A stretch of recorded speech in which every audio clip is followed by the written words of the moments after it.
We have 1 o'clock, and this is the executive session for the Senate Education Committee. Welcome to those in the audience. The first bill we have is SB 231 with, that we are exacting. The what? Going into executive session. Move executive session. Second? All those in favor? Aye. So we are in executive session, and the first bill is SB 231.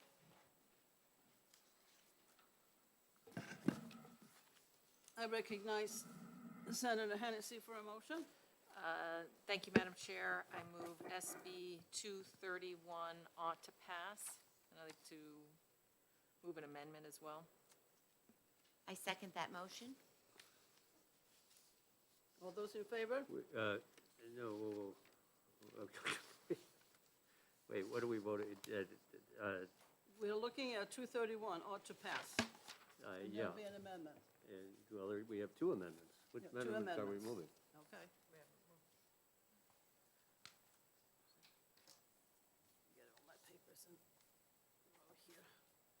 We have 0419 from the prime sponsor.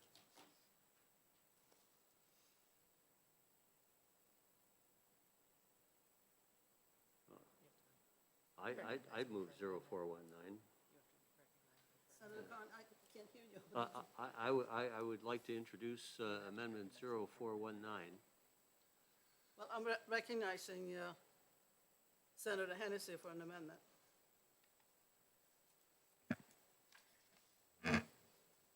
Thank you, Senator Ward. I move your amendment SB 0574S ought to pass. And I second that motion. And I'd like to speak to my amendment, my motion. Senator Hennessy, you may. Thank you. So I thank the prime sponsor, Senator Sherman, for bringing this to our attention. I think a New Hampshire student should be able to go to school in New Hampshire. We heard of one location where this is happening. I haven't heard of another situation where New Hampshire kids are forced to only go to a Massachusetts school. So I'm glad that that school district has come up with a temporary or hopefully permanent resolution. But just looking at this in the long term, when looking between two amendment options that we had, the SB 231, I think, does a better job at being broad enough for school districts to follow and easy enough for parents to follow as well. And that's why I support this amendment. Any other? Yes, Senator Khan? I don't support this amendment because it adds three words here that are just, or maybe it's just two. It adds what? It adds several words here, or non-public school, on line 9.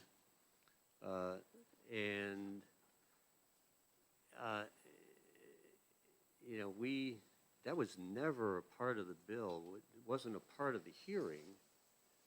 And so I have absolutely no basis on which to evaluate something that's a really substantial alteration of this bill. The request was, if there is a school, district that determines that its best option is to send their students out of state, the request was, can that student have access to the most proximate public school that is in serving their district? We heard testimony on that. And, you know, I think that the guidance that Senator Sherman is offering in the amendment that he provided us, 0419, is very responsive to the terms that came forth through the testimony. Those characteristics are what cause this bill to be in front of us. I just don't know the impact of adding non-public school. And if we're going down that path, which I would say we need to rehear this bill. That's just not, it's not a part of the record, and nobody was notified that that was. So that's my feedback on this amendment. So in paragraph B, your main objection to that amendment is non-public school? Or non-public school, right? Okay. Any other discussion, Senator Hennessy? Thank you, Madam Chair. And I apologize, I don't remember the bill that we passed last year that dealt with this. So this is already a current policy for kids that do not have a grade level in their town that they live in. Does anybody remember that bill? Mm-hmm. Problem with short arms. Although I do hear what Senator Khan is saying, and we didn't hear this bill in this context. There was a bill last year. It was brought in, it was a House bill, I believe, by Representative Ladd.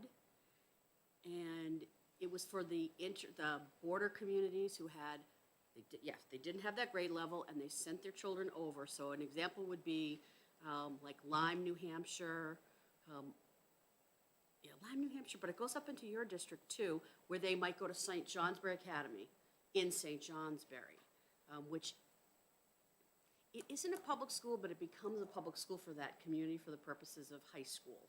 But that was a representative, it was a House bill that came over. And I think there might have, but you know what?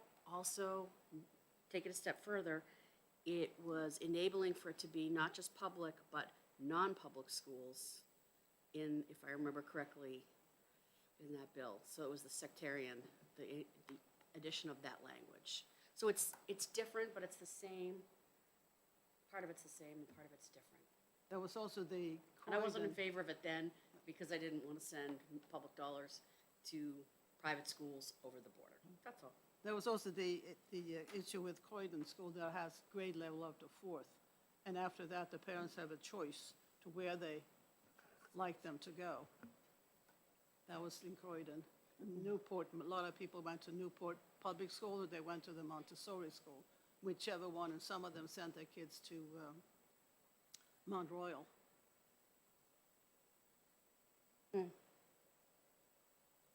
Senator Sherman, you have something to say? Why don't you step up? Step up.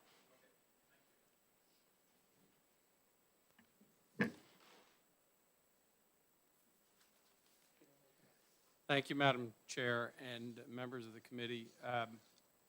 My understanding from a great discussion with Senator Hennessy was that one of the big concerns here was an unfunded mandate for the town, which is why I came up with the language of my amendment. The idea of my amendment is to allow them to go out of state to Amesbury or wherever they want. It's less expensive as long as they meet really the 5 deficiencies that were identified at the hearing here. So none of these requires additional cost for the town. So if they worked with Amesbury and got the $12,000 a year or $13,000 a year option and were able to get these 5 components, they could stay at Amesbury for the same cost. So that makes it not a unfunded mandate. And otherwise, it's essentially the same. The new amendment, the concern I have is that, it would achieve what we talked about, but it could potentially, for example, Kensington, my understanding is that Kensington doesn't have a high school. They send their kids up to Exeter High. And under this, would the parents be able to send their children to Phillips Exeter for $50,000 or more? It's probably more now. per child, without, I think the non-public component of this is covered with EFAs, if I understand, or maybe not. But in any case, the bottom line is, I was trying to avoid a non-funded mandate, which was what I understood the concern was of the committee, and that's why I came back with my amendment, which addressed that by just setting standards rather than setting requirements for. You want to respond to that, Senator Hennessy? Sorry, I'm just reading the RSA that this makes reference to, so. Okay.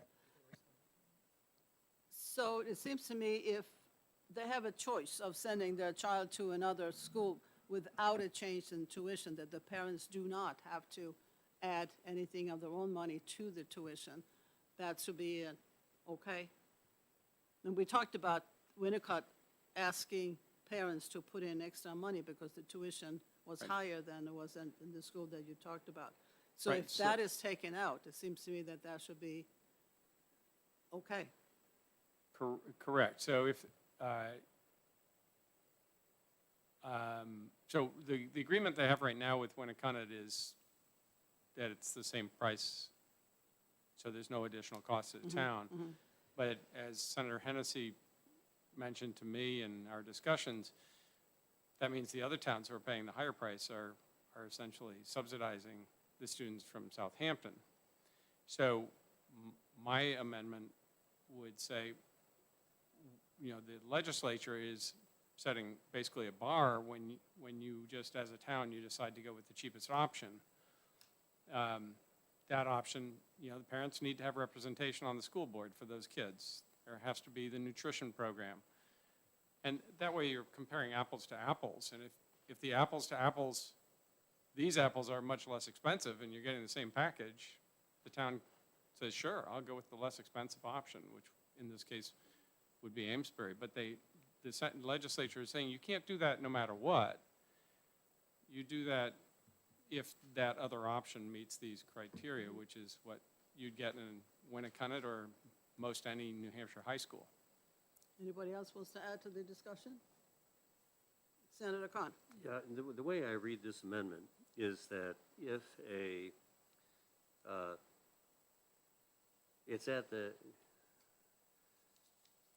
if a student wants to attend a non-public school, it could be any non-public school, so long as they negotiate it at the tuition rate that the district had negotiated with the out-of-state school.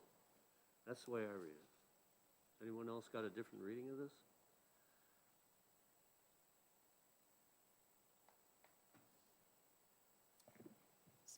Senator Hennessy?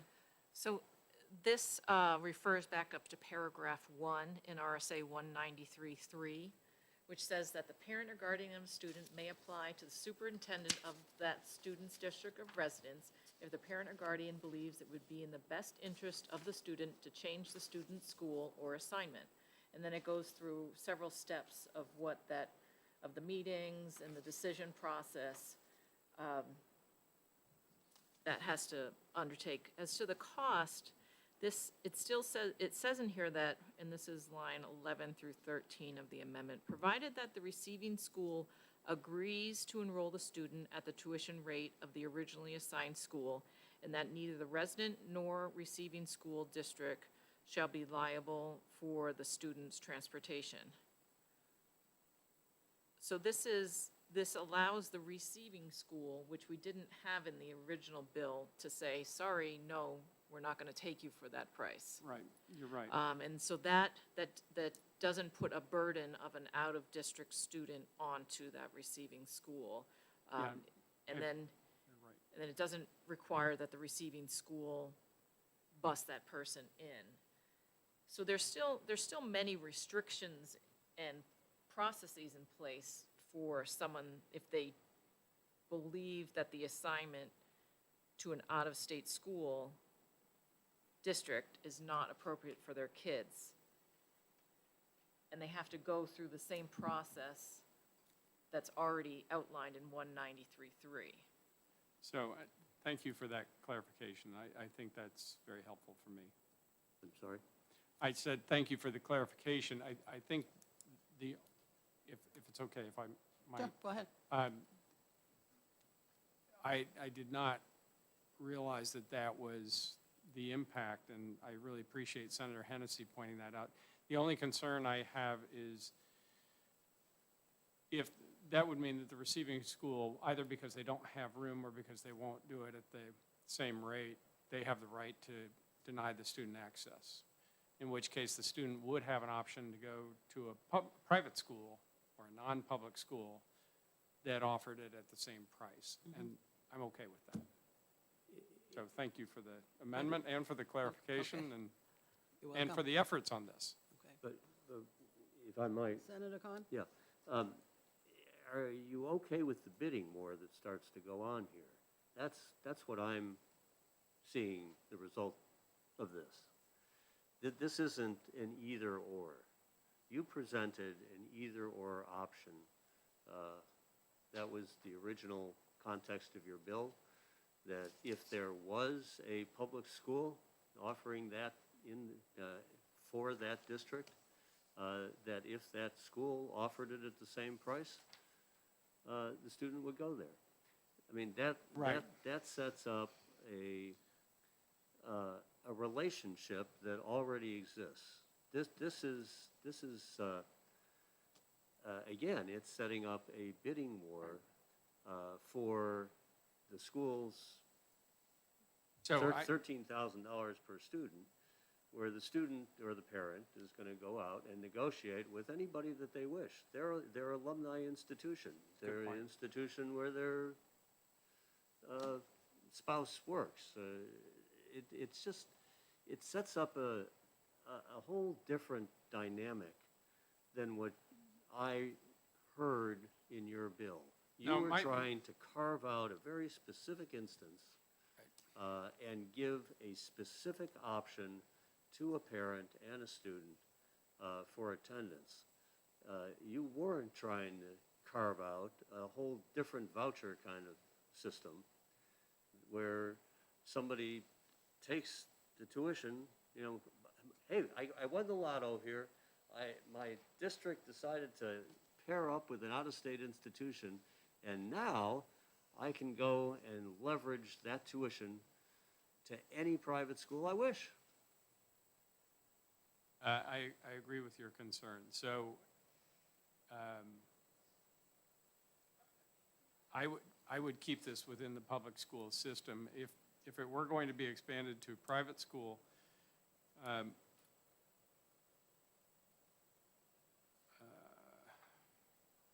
yeah, I would keep it to the public school system. I think that's the spirit of the way I did. I didn't think through the idea that this might create a bidding war.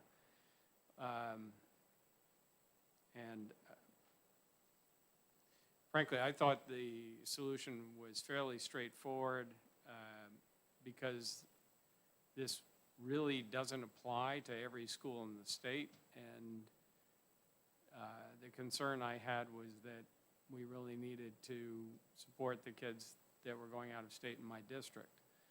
And there is a public school option in that same district. And my goal was to not have the students end up with the cheapest option. I'm not sure we've solved that. There are a lot of questions here, but I see the potential slippery slope of, what happens is, are we going to end up with public schools bidding with private schools in that district rather than just having the option of going to the public school if they have space and if they can accommodate them? Okay, I have a interjection here. You talk about a bidding war in the public schools. I don't think that's such a bad idea, because I think there are a lot of public schools that could benefit from competition to see who will be the better one, who can draw the most students. And we have schools, private schools that compete with both the curriculum and tuition and what they can offer the students. So I think public schools would benefit. I would call it competition, you call it a bidding war. If I might, just respond there, may I? Yes, of course you Madam may. Chair? That's quite and I understand how you would arrive at that. And we've worked together on education committees for 6 years now. But that's not what this bill was intended to do. And if that's what this bill is going to turn into, then this needs to be reheard. Well- Is my thought on that. Okay. Meaning, if this is trying to set up an arrangement where whatever it is per student that the district raises can be used by the parent to negotiate that same tuition rate at another school, whether it be public or private, and whether it be nearby or it be far away, then this bill has become something quite different from where it started. I hate to interrupt. I just needed to mention that Senator Bradley, who chairs Senate HHS, said that they are holding their executive session for I'll run Senator over. Sherman to return. That is all. I'm hearing two things, if I could. One is that this either needs to be reheard, or another option would be interim study until we can figure this out. We know that they have a 5-year arrangement, and it sounds like it's becoming a little bit quagmire-ish. So I'd be happy to take what I've learned here and bring it back next year in another form that might answer Senator Hennessy's concerns, your concerns, Madam Chair, and Senator Kahn's Okay. concerns. But I really appreciate everyone working so hard on it, and as I know Mr. DeStefano does too.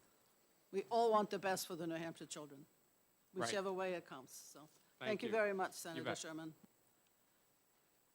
Senator Hennessy. Thanks, Madam Chair.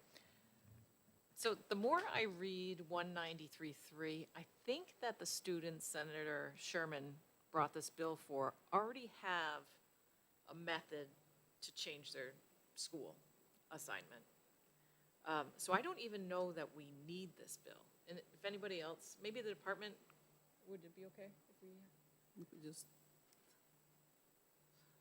can we ask the department? Okay. Is that okay? yeah, that's okay. Yes, what she please. said.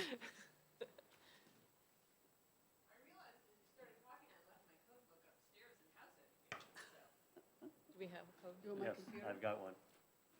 No, have you seen my book? No, Nice it's all and worn marked up and torn. probably. Yeah, it's all okay. marked up. So the way, just reading it, rereading it again, the way I read it is that if a parent or guardian believes that their child is not doing well in school or for some reason, and there's many different instances listed here, they can request a change of the student's school or assignment. And one of the reasons is academics. So if a parent, and this came up in the hearing, wanted their child to be able to go to a CTE school, that would be academic reasons. If it's because they're not able to qualify for different scholarships in New Hampshire, that would be an academic and financial reason, I imagine, for school. Or take community college classes, whatever, Running Start, whatever it is, I think they already have this route to go. Are you referring to RSA 193.3? Yes. Are you referring to best interest or manifest educational hardship? They're both That's education. both Best included. interest is the first section, manifest educational is the second section. I was just looking at the best interest piece, because we all want the best for our kids, right? We certainly do. And that is section 1, and Yeah. section 2 is manifest hardship. And you have to go through best interests in order to then be eligible to even apply for, I use that term loosely, request a transfer under manifest educational hardship.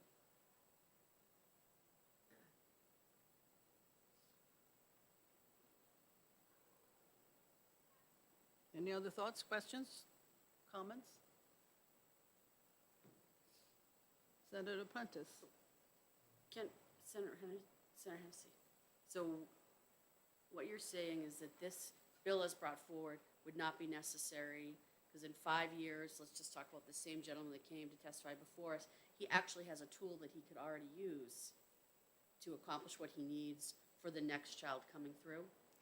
That's the way I read it. Okay. And you don't have to do manifest hardship, right? You can just do the first piece, That is correct. You Yep. can apply for best interest. best interest, yeah. Yes. Okay, so if, yeah. So this is 193.3. Yep. Okay. Well, I think that approval process and route is in fact there. I agree with you. I think the intent here was to have a second negotiated arrangement where the approval process would not be needed. But I think Senator Sherman has recognized maybe that if there is an issue that continues here, then maybe it's best for an interim study to deal with it. Because as I see it, the original bill dealt with this particular situation with kids from one town were sent to another school because they didn't have the high school years. The parents didn't really have an option. They were sent there, and all the rest of the bill, or the amendment from Senator Sherman had to do with, okay, so you're going to send your kid here, what do we want to happen? You cannot take away their scholarship ability. You're going to have, there are 5 different things listed here, including nutrition, that they have to be provided with lunch. So it seems to me, if this is such an isolated instance of one school, and we already have it, that the parents have a choice to where their kids go to school. And I think for most of us, I think we like to see our kids stay in New Hampshire schools and make every possible effort for them to attend schools in New Hampshire. And in this case, the tuition is going to be the same for that school, even if they go to another school that has a slightly higher tuition. I am just getting feedback that people can't hear on the live stream. So if you are talking into your mic, you need to speak into it, and then also a little louder. I think also these mics are a little sensitive in this room. Thank you. Project. It's a theater thing. Grant Bossy, I could provide a little legislative background if you may. you want to hear it. Thank you. Please have a seat. Only if you want to hear it. Grant Bossy with the New Hampshire Senate. There was some discussion on a bill we had last year on town tuition agreements, so I refreshed my memory with our bill status.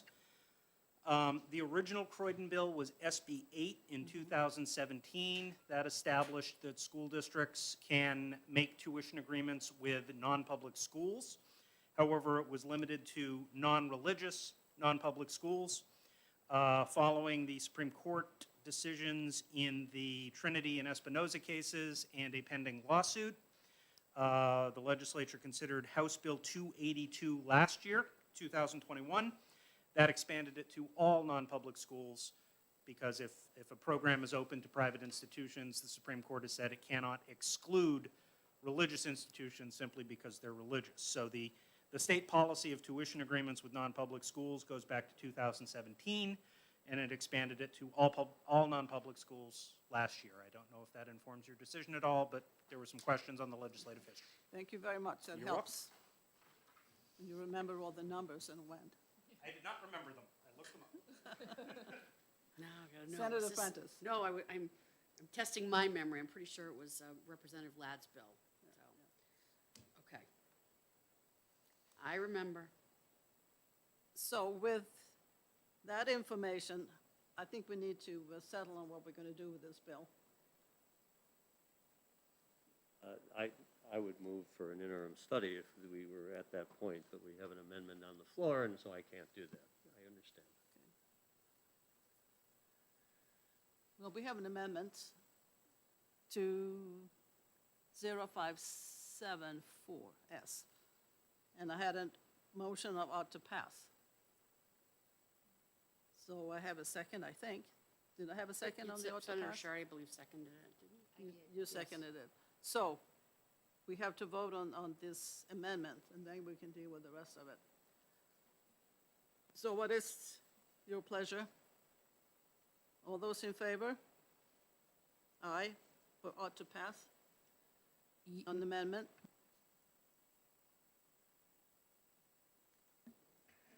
Madam Chair, Yes. I think I'd like to remove my ought to pass motion and either ITL it or interim study, both of which I think would do the same thing. It's just, I'm not quite sure if we even need the bill, or if we're just creating additional language in our RSAs to be more confusing for Right, parents. right. No, I tend to agree with you. So, in motion to interim study, Well, I'll remove my ought to, remove that, remove her,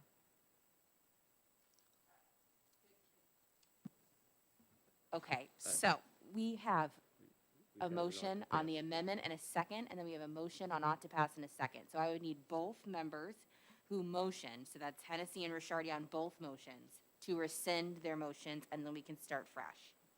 okay, thank you. just a reminder, but there's only 4 mics that can be on at a time. Oh,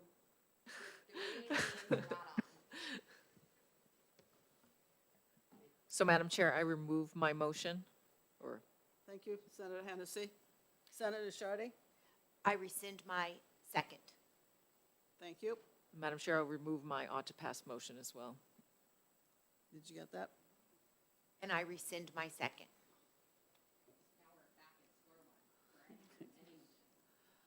I would make a motion for interim study. and I'd second that motion. Good. So we do interim study on 231. Do I have a vote on that? All those in favor? Aye. Aye. Not in favor? Oppose? So that's 5-0 on interim study. I'd move consent. Second? All those in favor for consent? Aye. Aye. Aye. And who wants to take it out? I can take that out. You would like to take it out, Senator Khan? Okay. I can do that. Okay. Let me put that away.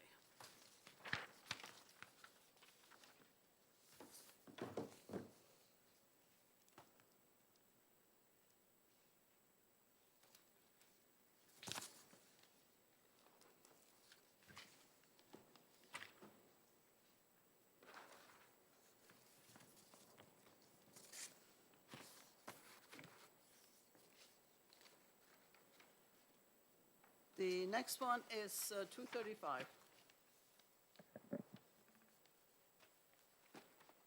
Senator Hennessy for a motion. Thank you, Madam Chair. I move ITL, and I'd like to speak to my motion. You may speak to your motion. I'll second that for discussion. Thank you, Madam Chair. So this is, Go ahead, Ms. okay, this bill, SB 235, allows local school boards to offer students multiple instructional options. And the biggest issues that we heard in the testimony from various different people and the emails and all of the correspondence we've received is that there is very strong evidence that kids who are not in school, who are learning remotely, their test scores are not as good. Some of them just check out altogether. And it's an extremely difficult situation for the kids emotionally as well, and for the parents or guardians to be able to take on that challenge of guiding their student through remote learning while trying to work and provide for their families. The other issue I found with this bill is that it doesn't have a timeline definition. So can a school board decide that they're going to go remote learning for a few months, for 5 days, for 3 weeks? We heard some testimony around short-term versus long-term, but we don't have any guidance as to what that actually means. And just as a parent who had two kids go through the remote learning process, one of my students did very well learning remotely. The other one, it was extremely challenging for him and extremely challenging for me, trying to be working full-time and helping him through the process. Sorry, I just gave away which child that was. But it's a very difficult, touchy situation, and any parent who struggled through the remote learning process would never be in favor of going back to that unless there was an emergency situation, which is already covered under the emergency order section of the law. So that's why I'm voting to ITL this. Senator Prentice? Just checking to make sure I've got the microphone rules down. Senator Hennessy, I completely respect what you're saying, and I heard the evidence, and I also, my daughter's 24 now, so I missed all of these days. But I have a few things that I want to offer, is that, I certainly understand that, I can understand, but I did not experience this firsthand, the emotional constraints and impacts, the discussions about learning loss and performance. I know those are true. This is just such an unusual time, but I also know that school districts have spent time and made school district schools and considerable investments in the technology and working so that they could provide this should they need to. What I don't want to do is rule it out, and I respect the role of the family making the request, and I think that what I heard from I think the families or the schools or both should have this as an option. It shouldn't be one or the other. But so with all of that said, at the very end of this, you're right. If there is an emergency, the school district could shut down, but then there are learning days that are added on to the end of the year. It could be 1 learning day, it could be 10 learning days. So I might think about this differently if there wasn't what I consider a penalty added on at the end.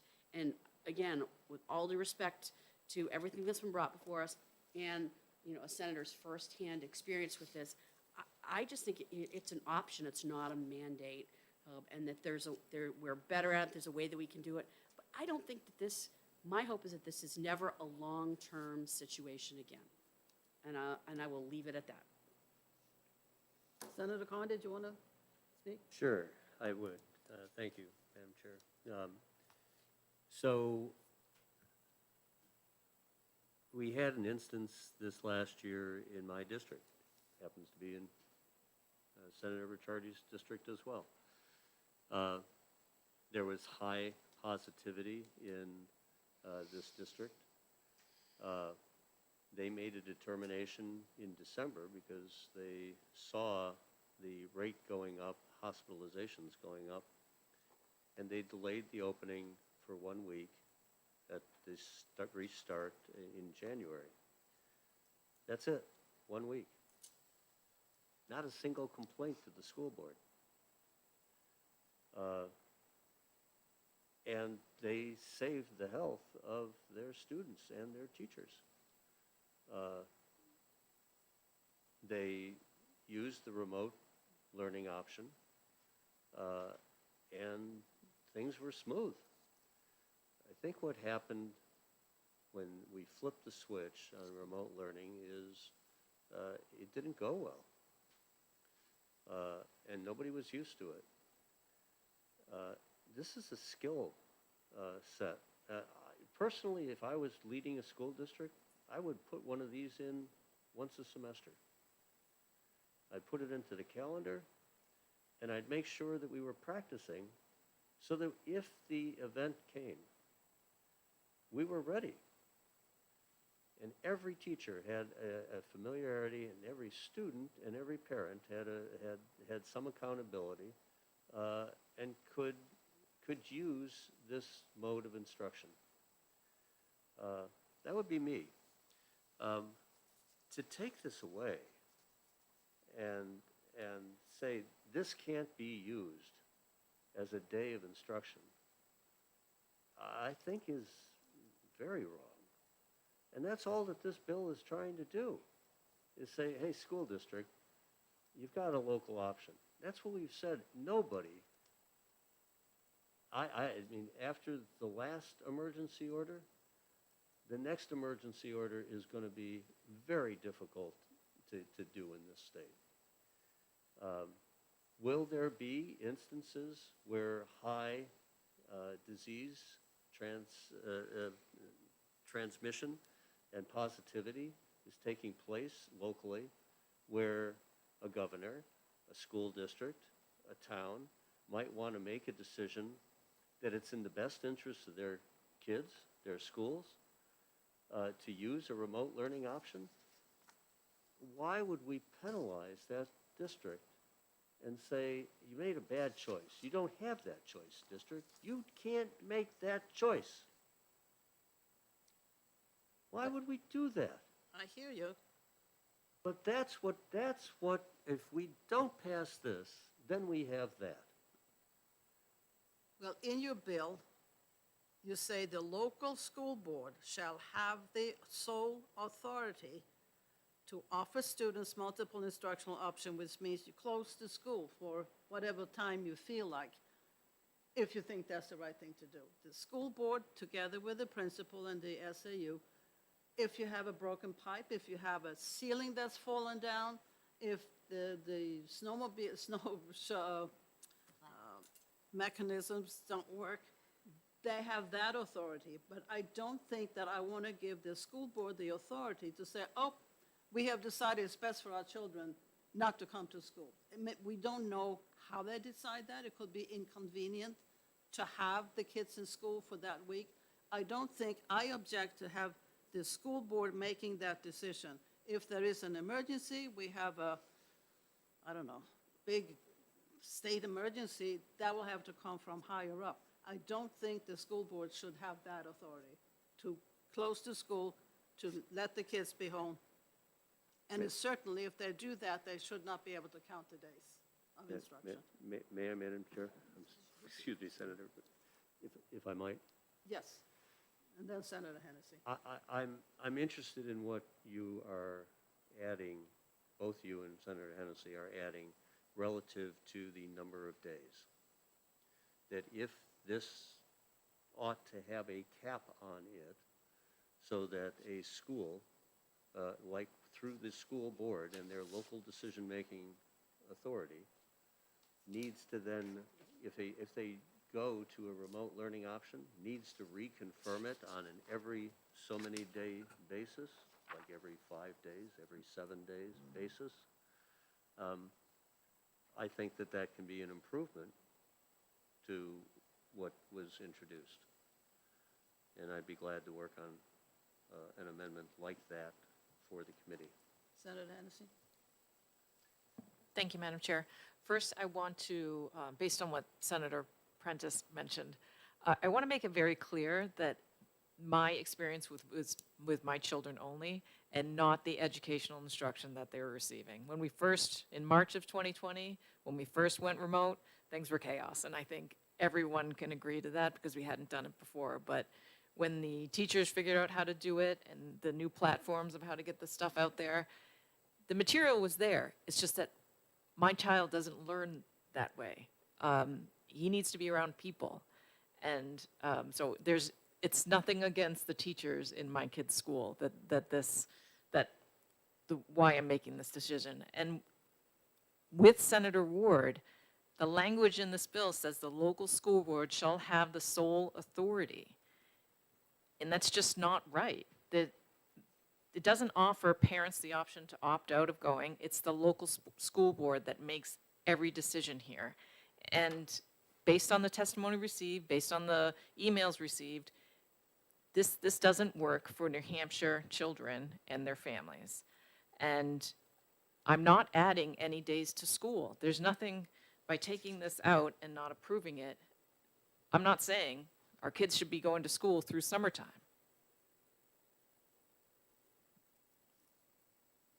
Any other comments? Senator Shardy? Thank you, Madam Chair. We've always had state requirements for school instruction days. This bill would reduce the number of days that students receive in-class instruction to 0.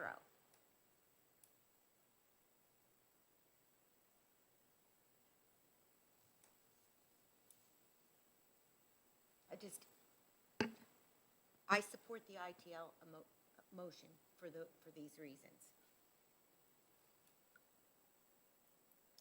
Okay, we have an ITL and we have a second. Senator Khan?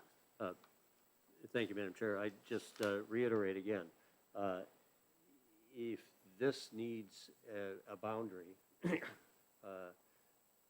Senator Ricciardi, I appreciate your comment, could reduce the days to 0. Probably could, in-class days. It could, I can't imagine it, but given the words that are here, one could imagine it. But we could put a border on this and a boundary. Say that it can't be approved by a school board for anything longer than 7 days, unless they come back and, with public notice, do it again. That wasn't a part of the testimony that we received, so I hadn't heard that, but I think that these are good points, valid points. I think the bill gives us something that school districts need. I think school districts need this authority to be clarified, because otherwise they're going to lose it. And when they lose it, they're also going to lose the ability to count those days. And that is not going to be in the best interests of the kids. And that's my concern. And Senator Hennessy, they will lose those days of instruction. That will be like determining that we won't have school for that week because people are ill, and we don't want to create a situation where we jeopardize the health of the child and the family because we elected to hold school. Let me say something first. Okay, Senator Khan, I hear what you're saying. Who then is going to decide in the local district, the local school board, that this is something that we want to do? Aren't you concerned that there may be fraud? That it will be something because that now we're going to have remote for this week? Who makes the decision that this is really a necessary thing? I don't like to see school boards have that authority. I don't think it's up to them. And that's as simple as it is. I think you're really trying to expand the authority of the school board much beyond what they really have. Senator Hennessy? Well, I don't think so. I think the schools have the authority now to cancel school. For certain things, like snow, ice, things within. As they determine is in the best interests. For safety reasons, yeah, I think mostly.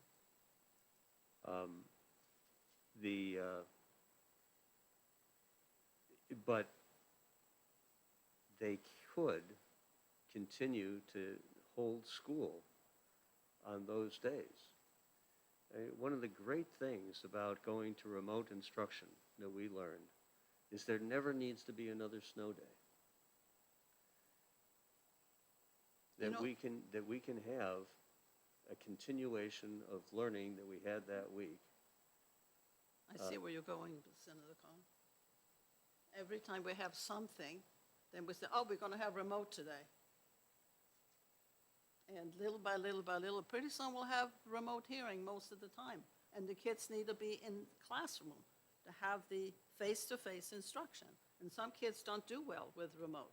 And I still say I do not like the local school board to have that authority, the sole authority to call for a period of remote learning. I don't think that is within their, what we expect of them. And I would disagree. I think our statutes make it very clear that the school board does have that authority To call for remote learning. to make a determination, to set up governing structures, a governing structure that is appropriate for that decision. I think that, I believe it's 189, RSA 189, that defines the authority of the school board. Senator Hennessy. Did you want, well, I that's. wasn't trying to cut you out, I can just see Okay. Senator Shardy with her hand up, and I'll get in at the end. Yeah. Good. Senator Hennessy. So RSA 189-1, days of school. The school board of every district shall provide standard schools for at least 180 days in each year. The equivalent number of hours as required in the rules of the Department of Education at such places in the district as will best serve the interest of education and give to all pupils within the district as nearly equal advantages are practical. Standard schools. Kids need to, all the evidence we heard in this testimony is that kids need to be in school. They don't learn as well remotely, no matter how well the teachers are doing, and they need to be in school. Our law says standard schools, not remote learning, not a burden on the parents for them to stay home and help their young kids remote learn, not a burden on parents of, or guardians of older kids to make sure that their kids are actually doing what they're supposed to be doing. Senator Shardy? So if there's an emergency, the school board can ask for a waiver, provide a waiver, correct? Depends on what kind of an emergency it is. I think, I mean, if you have a school board with a broken pipe, obviously that's a very local issue, and nobody's going to question if you can't, if the facility is not fit to have kids inside, you can't have school. If the weather is so bad that nobody should be out on the street, that's something else, and we have snow days all the time, and we count them in at the end of the year. Say that we have 3 snow days, you have to go 3 days longer. But this goes way beyond that to decide for a school board that we don't like what's going on. We have X number of COVID cases or X number of some other case that may come down the pipe. So we're going to close the school. And I don't think that is up to the local school board to have the sole authority to do that. That's what I am objecting to. Senator Prentice? There's so many things that I want to say, so I'm going to try to minimize this. Thank you, Senator Ward.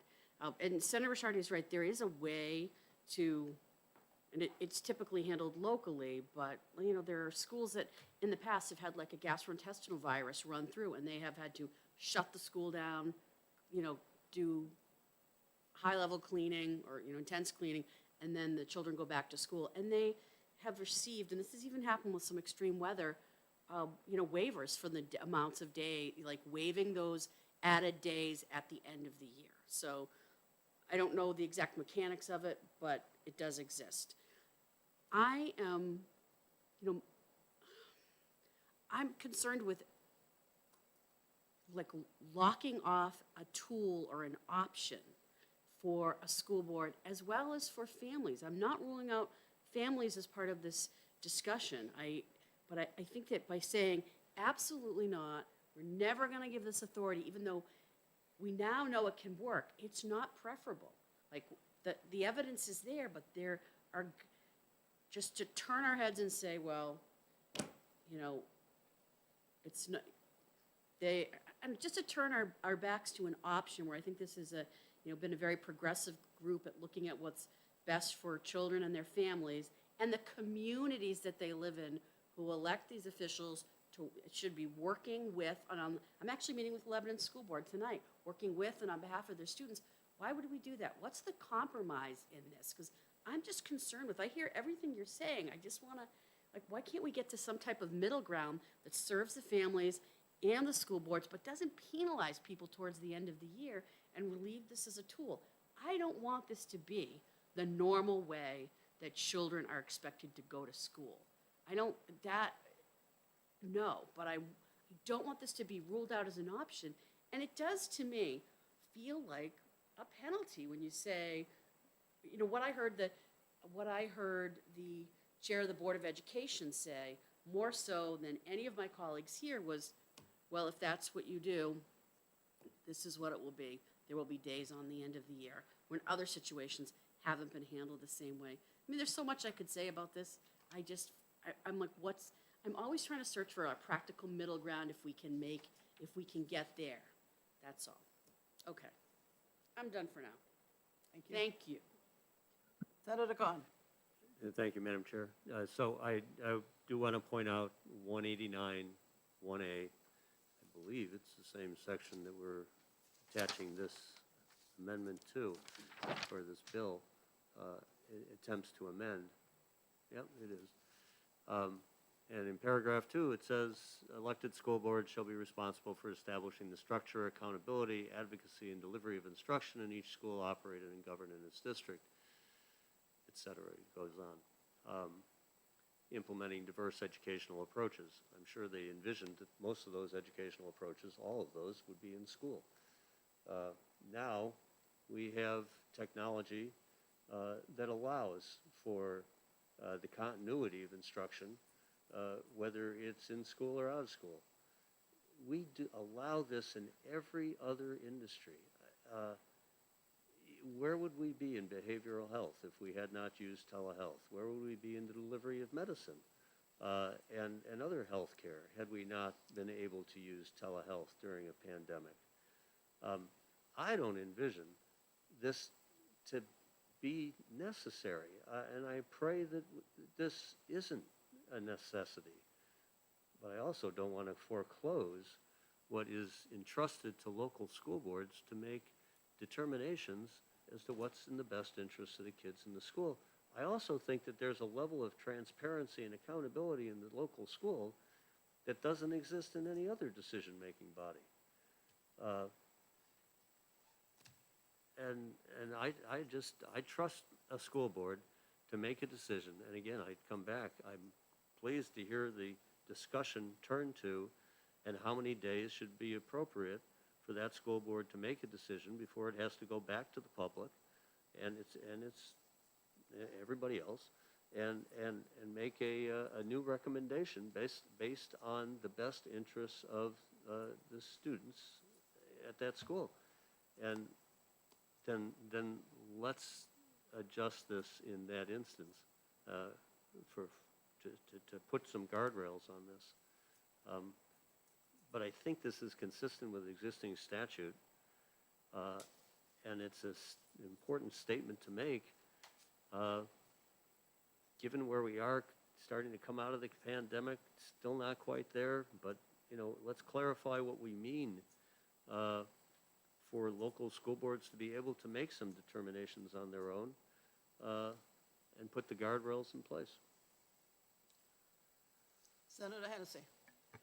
Thank you, Madam Chair. Just in that same line that Senator Khan just mentioned, it says about the education, and delivery of instruction in each school operated. It doesn't say anything about delivery of instruction over the airways. And we have to remember, the reason why this doesn't work is because the kids cannot learn this way as well as in person. So we have to remember who we're doing this for. We're doing it for the children.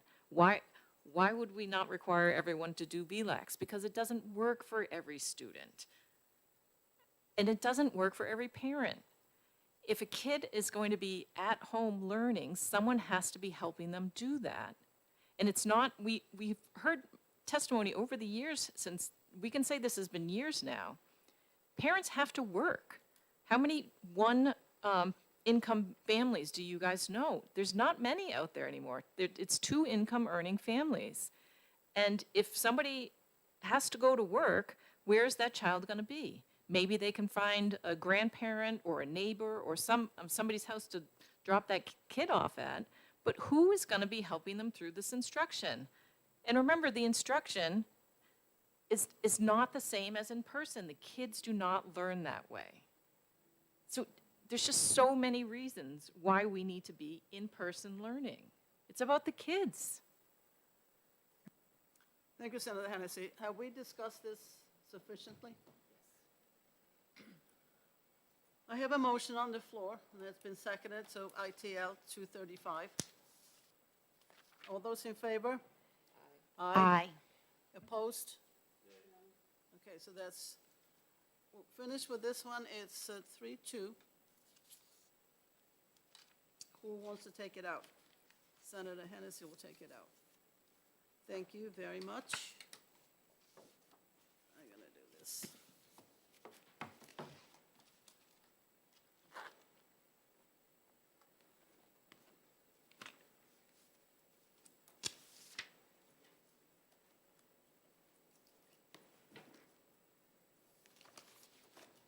The next one is Senate Bill 237, relative to participation in the Education Freedom Account Program.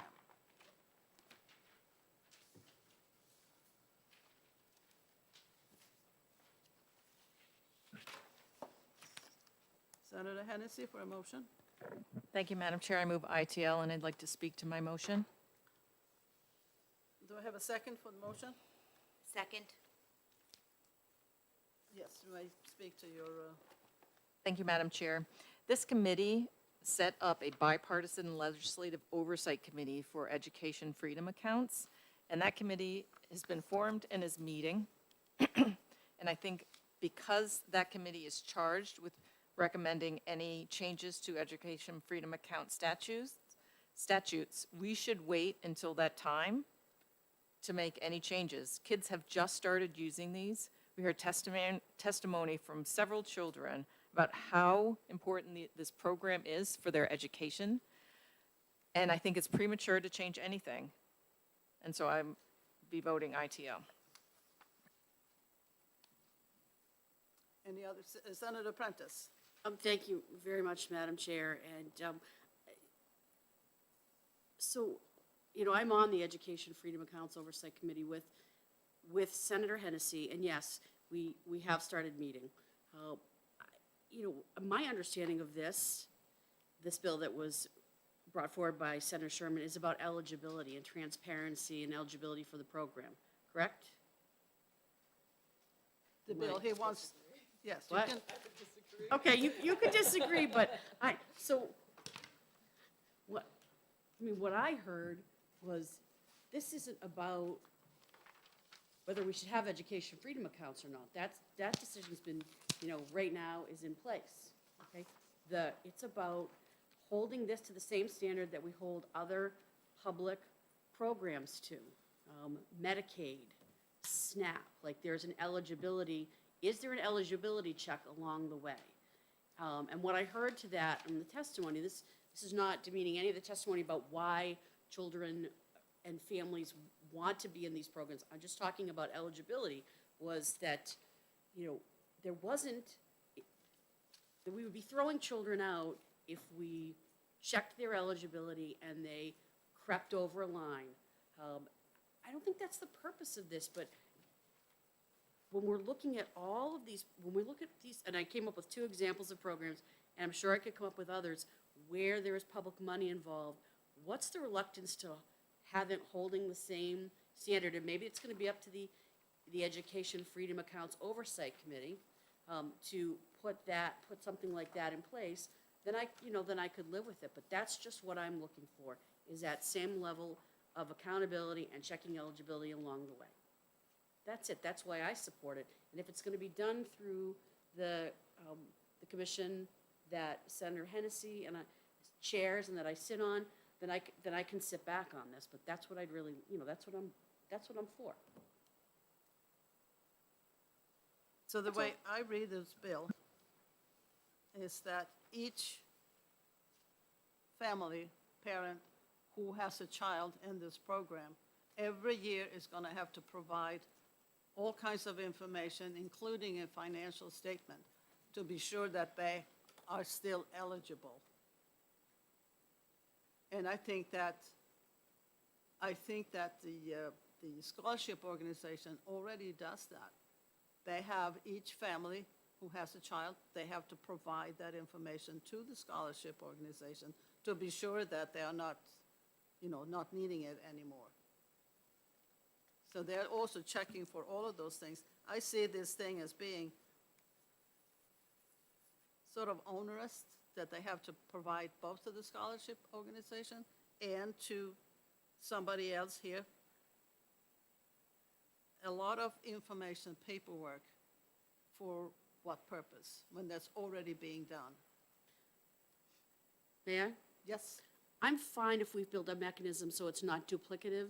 So there's two, that the scholarship organization, they're checking the eligibility, and, we have that, that mechanism in place that is in place, and that we check with them, or they provide us with the report, if that's what it ends up being.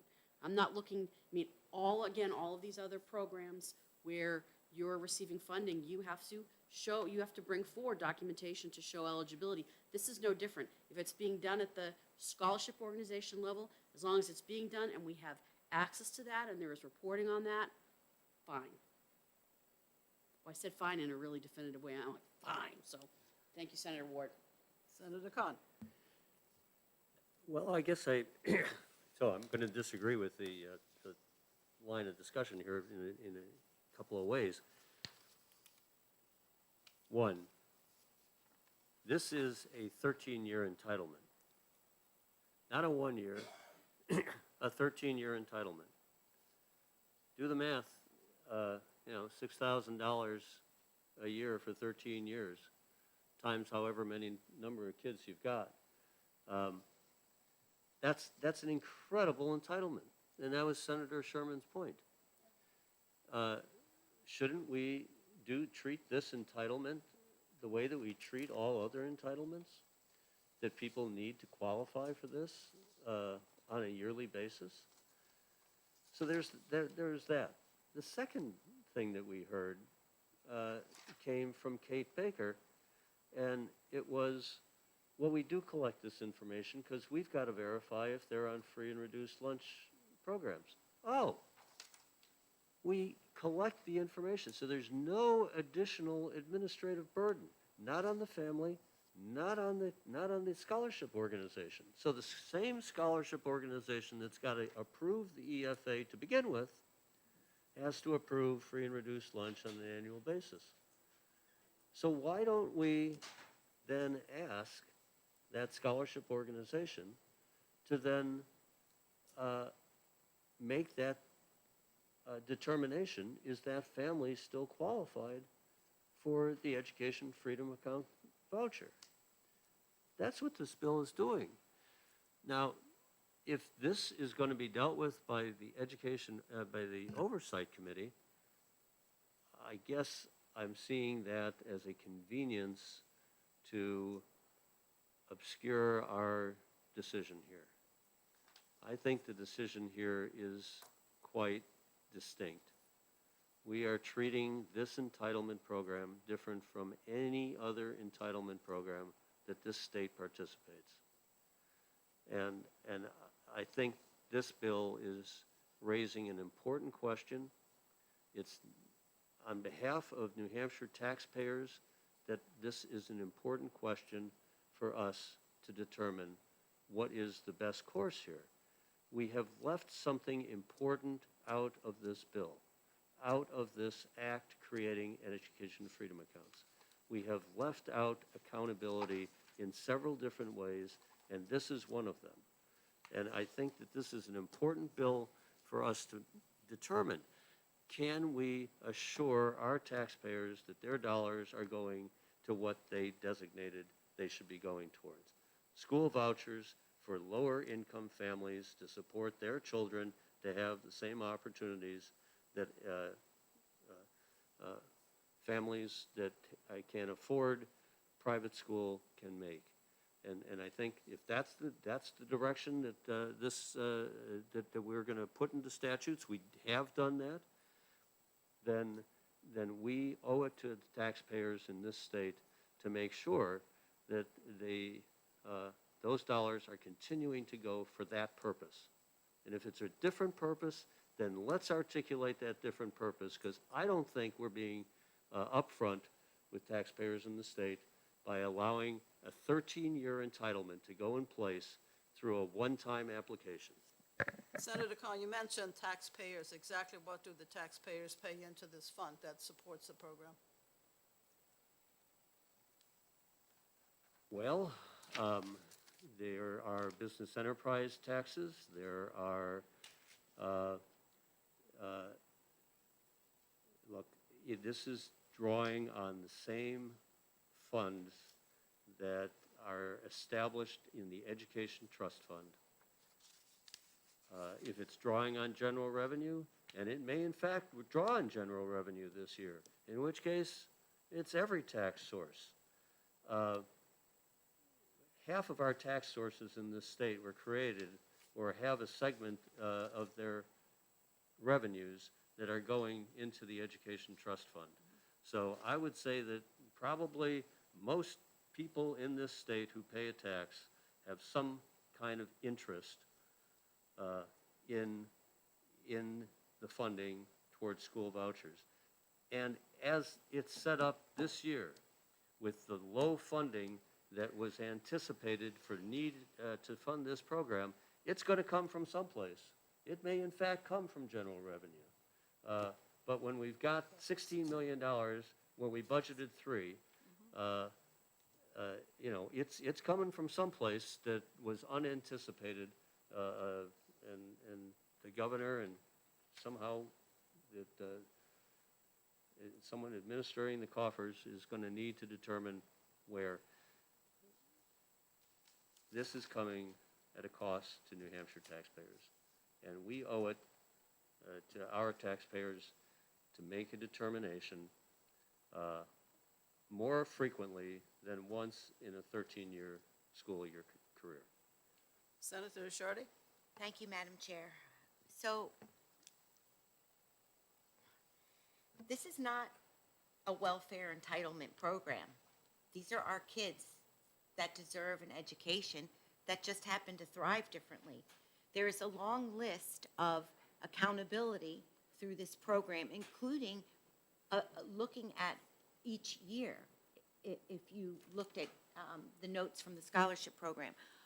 But the income threshold that we adopted last year was a compromise to make sure that this new program was reaching the families who needed it most. And quite frankly, that was my contribution to this bill. It could have gone in the way it originally did with no income. So I just feel like we're not thinking about the children here. And we have a constitutional responsibility to provide the opportunity for an adequate education to every single child in New Hampshire. And the Education Trust Fund, per section 19839, is funded by the business profit taxes, business enterprise, tax on motor vehicles, tobacco taxes, real estate transfer taxes, the utility property tax, sweepstakes lottery, and the general fund. Yes, but that's okay, because that's equivalent to what's happening in public school. Why are we separating this? The people who use this couldn't get what they needed.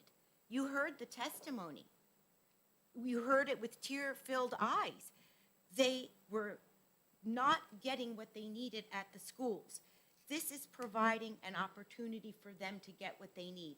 There is accountability, and there is an oversight committee that is going to look into this, and we have not given it a fair chance. In addition to that, this program also offers a 3-year phase-out. So all the public schools are perfectly covered for 100% for the first year of this program, and then 75% and 25%. So we can understand the impacts, because no one wants our public schools to falter. We want to improve them. We want to make them better. But at the same time, some children, you know, you're only in 4th grade once. We can't let them fall through the cracks. Yes, Thank you, Senator Shardy. Senator Prentice? Thank you very much. Senator Ward and members of the committee. in no way are any of my comments or my position on this anti the best interests of the children. Okay, that I want to make clear, number one. Number two, this bill isn't about whether to repeal the EFA program or not. This bill is about transparency. And regardless of everything I've said earlier, you know, I'm always trying to look at things in terms of like, you know, taking a practical approach. It strikes me the longer the conversation goes on, what do we have to hide? And what does a scholarship organization have to hide? This is just about transparency, okay? And no one is equating it, in my, you know, respectfully, I'm not equating it to, say, welfare, but there are other programs that bring funding. And whether it's through a business profits tax or a cigarette tax or however it gets generated, it still comes out of the hands and the pockets a majority of times of people in New Hampshire. We have a responsibility for that. So I don't understand why we're kind of toiling. I'm like backing myself up here and saying, the longer this goes on, what's the problem with just asking these basic eligibility questions?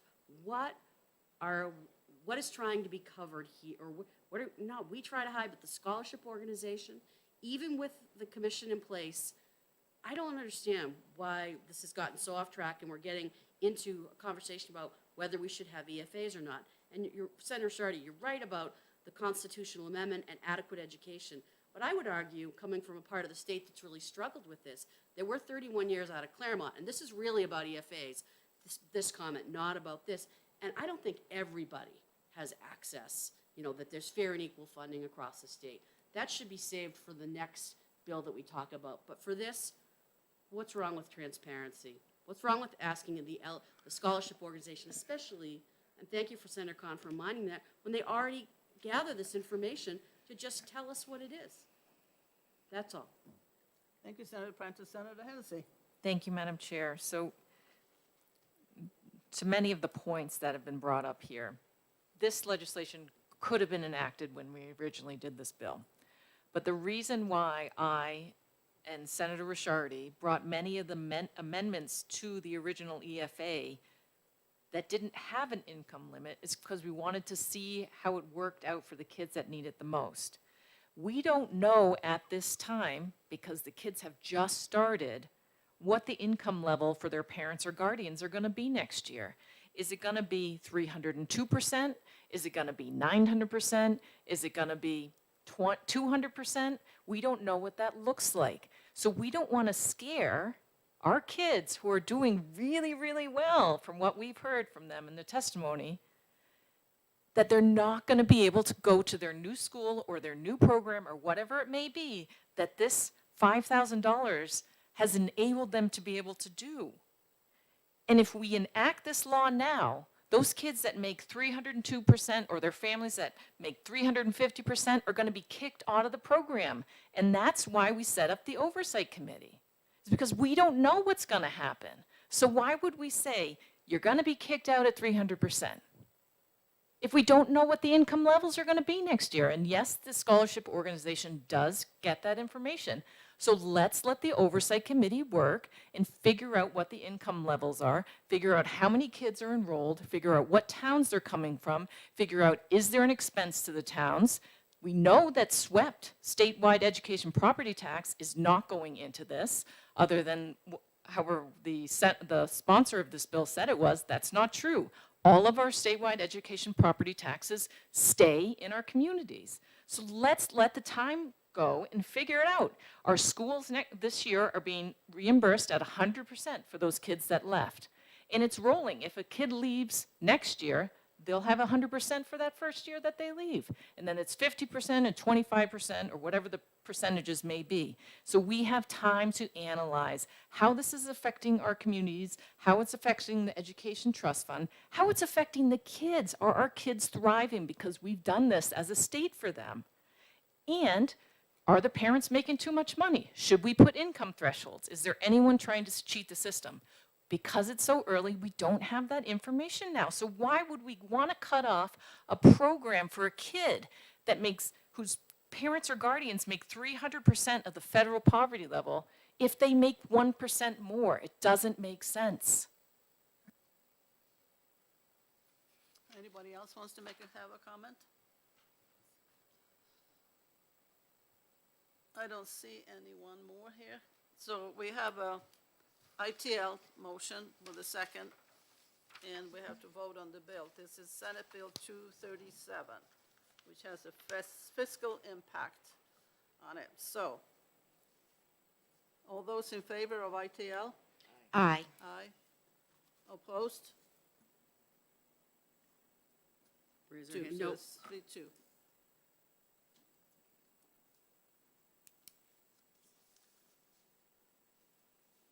That takes care of 237. Who wants to take it out? Senator Hennessy. Are you, No, she's going to do it. you taking it out? No, Senator Senator Hennessy, okay.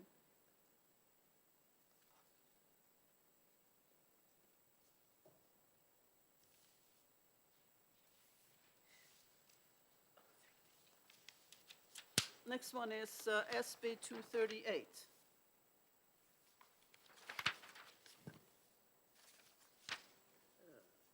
Senator Hennessy? Yes. Thank you, Madam Chair. I move ought to pass and would like to bring forward an amendment. Have a second? I'll On ought second to it. pass on this, on 238. Second. Second, Senator Khan.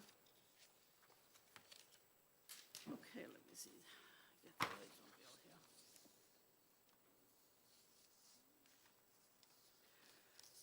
I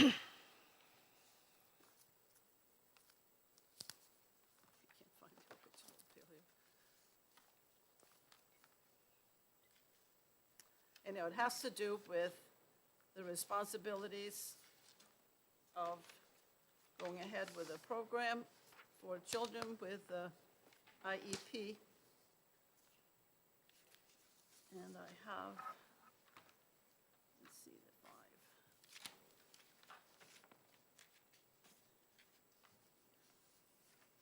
I can't find it here. So who should be responsible for the IEP and making sure that it goes through? Need the amendment. Responsible, in the past, it has been, I just want to introduce the bill, it's been, the IEP is always for the, has been taken care of in the sending school, and what happens when the child goes to a charter school. So, we have an amendment on that. Senator Hennessy, you wanted to introduce the amendment? Yes, Madam Chair, I'll introduce your amendment 0485S.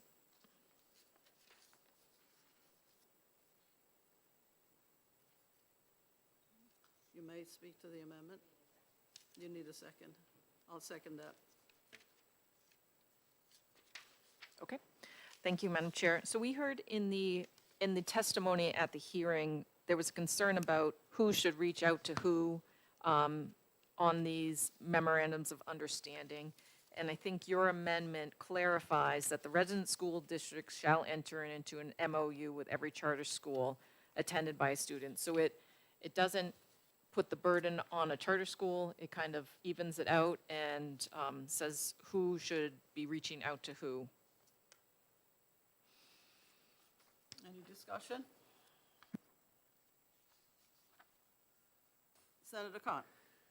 Thank you, Madam Chair. So I'm in favor of this bill. I'm against this amendment. And I oppose the amendment because how does a public school know when a student is attending a chartered school? And the point here is that in addition to that, a student in a chartered school, I mean, when you look at that entire population, might be attending many different public school districts. I mean, they may reside in towns that are coming from many different school districts. So this, I mean, it's the chartered public schools students and many districts to which they're attracting these students from. And I would assume that they would like to have a single agreement. And that's why I thought that the way that you'd written the bill to begin with made the most sense. That let's let the chartered school determine what services they want to offer, and then propose an agreement to the various public schools to which their students would otherwise get those services, and define a common set of services. And this turns it on its ear and says, no, some set of public institutions, those public schools, they're supposed to come up with the agreement first. Well, one, they don't know what services you offer, chartered school, because you're all different. And two, they don't even know if they have an interest in your charter because they don't know if they've got students going to it. So, and we're, you know, in a technical sense, we're adding this to the chartered school chapter, a responsibility that now we want to shift to public schools. Public schools don't look at this chapter. It's not a chapter about public schools, it's a chapter about chartered schools. Anyway, I think I thought the bill, while I understood that, you know, maybe the charter school didn't want that additional duty, but I think it's unavoidable given it's their student. Well, I spoke with a number of people who are running charter schools, and I involved with charter schools, including the lawyer for them. And it was really felt that it needed to, the sending school should initiate. Obviously, if a child has left the public school, they know where it's going. And if you have an IEP, the parents and the school and the sending school and the accepting school need to get together to settle what the services are going to be. The problem that the charter schools have had is that they have tried to initiate, and they have a hard time getting a response from the sending school district. And that's why they sort of turn it upside down, that the sending district has to get in touch with the charter school and the parents and set up this thing. Obviously, the charter school is going to follow up on it, but it just puts a little bit more responsibility on the sending schools in the districts as to what happens and when. And there are things lined up, what the responsibilities are for the sending school. You know, 5 things. Senator Hennessy? Thank you. So I think I may have misspoke when I introduced the amendment. One of the correcting thing is that the resident school district shall enter into a memorandum of understanding. It's not who reaches out to who, it's just that they have to enter into one, whereas the original language of the bill said the chartered public school shall enter into a memorandum of understanding. And if those charter schools can't get the public schools to enter into a memorandum or to sign one, that's what the issue the department was seeing. So this just says public schools shall enter into one. To Senator Kahn's question, I think that perhaps maybe, since this does say the resident school district shall enter into a memorandum of understanding, does this need to be in a different section of the RSA to make sure that public schools, the resident school districts know that they're supposed to be entering into an MOU? And maybe that's a legal question for the department.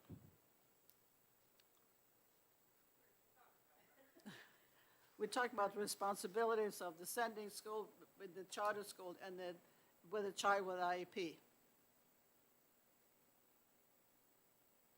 I mean, I have the RSA right in front of me here, so.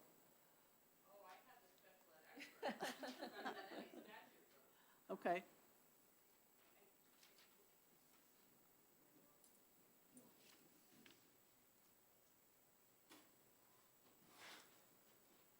Rebecca Ferdet, State Director of Special Education.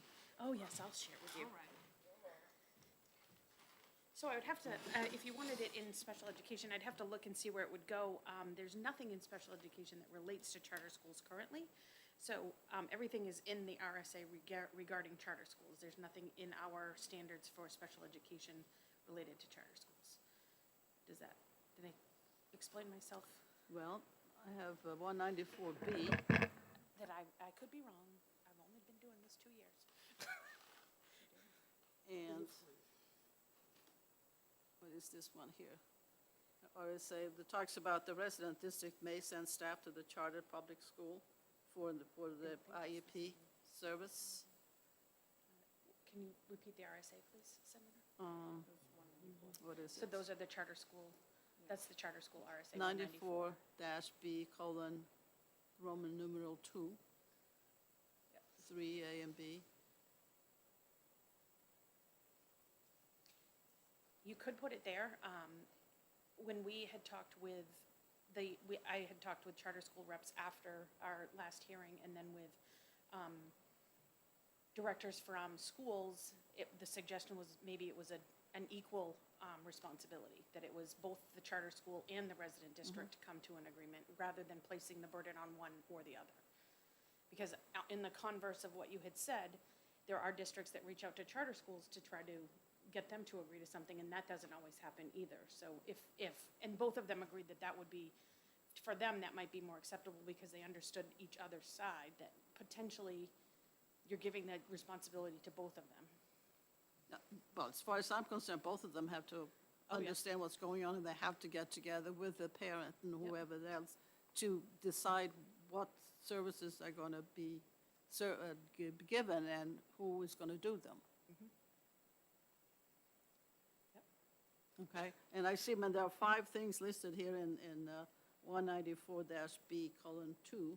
So if it's a matter of putting the amendment in there someplace, I guess there will be, you will decide where it goes. Yep, so I think that what you're referring to, I don't have it in front of me, I have the bill in front of me. I think what you're referring to is the responsibilities of the charter school in regards to cooperation with school districts. I believe that's the section that you're Right. referring to. I have an amendment here. Oh. Oh,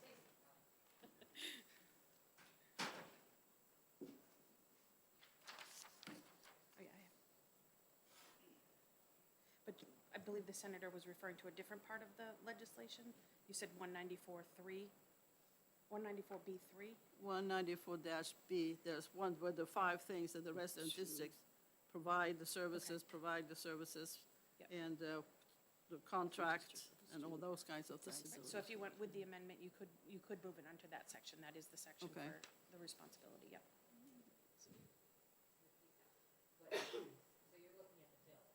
I'm looking at my amendment right now. No, I'm looking at the bill. Yes, Senator Hennessy. Thank you. So are you telling us that we need to change the language somehow to, That was just not a- just the where it goes, but also the come to an understanding That was language? just a suggestion, that it really is a responsibility of both of them. Yep. If we wanted to place the burden on, not burden, but if we wanted to place the responsibility equally, you could say that they are both of them shall enter into a memorandum of understanding for the students with disabilities. Madam Chair, Yes. so this doesn't have a fiscal note. Do you want to save this for next week and get updated language? We did have a meeting, and we did draft some language. So I will just throw that out for whatever that's worth. We met with Jane Bergeron and Matt Southerton, as we were requested to do so by this committee, and we did draft some language. But before we bring anything forward, I have to vet it with the commissioner, so obviously we're in that process, but we have it drafted up. Okay. So exactly what changes do you want to see? So before I go on the record and talk about a bill that I have yet to get approval for, why don't I get back to you on Okay, that? Because I'm fine. sure the commissioner is watching, Okay, so he just hasn't had time to Okay. look at the language. thank you. Then we'll just put this off until next week. I appreciate the time. Okay. Madam Chair? Yes, Uh, Senator Can we Carr? just, how long do you need? I mean, it's, you know, and Madam Chair, I know our week might be 2 weeks. Sometimes our clocks are different. What is the clock that you need to, the calendar that best suits your coming back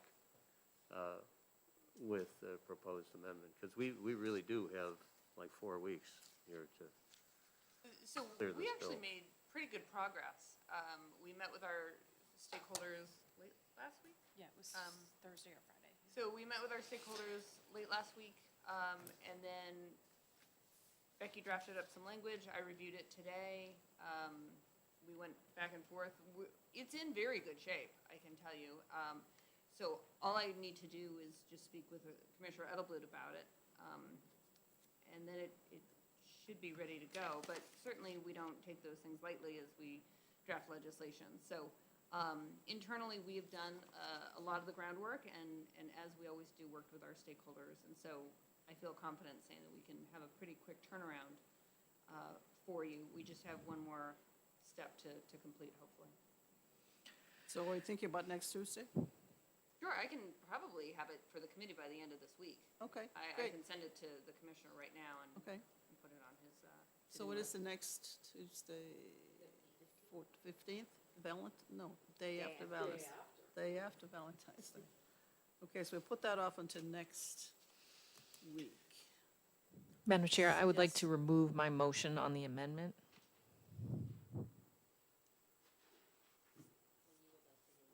Yes, I'd like to move mine. And then I'll remove my motion on the bill.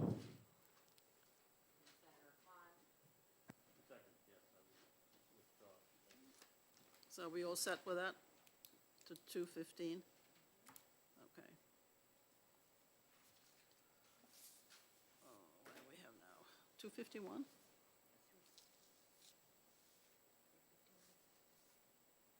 2:50. So the next one is 2:51. Relative to annual performance and financial reporting by private and religious schools that receive public funds. And recognize Senator Ricciardi for a motion. Thank you, Madam Chair. I make the motion to an expedient to legislate, and I would like to speak to my motion.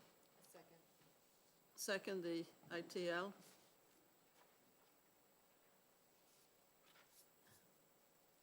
And you want to speak to that? Yes, thank you, Madam Chair. So we had heard from the department that these requirements in Section 1 would be costly to the schools and for the department, and currently the information is not currently collected. I think that this type of request should be brought up and discussed at the Bipartisan Legislative Oversight Committee. Thank you. Any other comments? Senator Khan. thank you, Madam Chair. So you do have an amendment in front of you that is 593, and it clarifies, based on the testimony that we received, how to do this and have no fiscal impact. We heard testimony that the costly part of the bill was the audit. So the amendment withdraws the requirement for an audit. Senator, do you need a copy of that? I don't have a copy of the amendment. No, that's just the moves the dates. No? This is the first Oh, submission. it does both. It takes out section 2 and puts the new date on, say, as section 2. It take, I have amendment 331S. no, 593. That just changed the,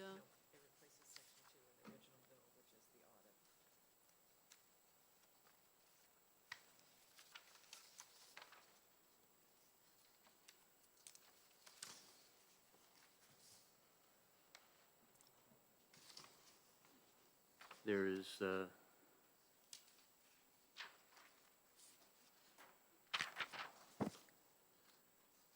should have, paragraph 2. Why am I getting confused? Oh, I see what I'm doing. Actually, I have 2 amendments. Well, that's, So let me start over again, Madam Chair. well, I have one amendment, 331S. Let And me you said speak- you have 2. So I'll what's- speak to 331 first.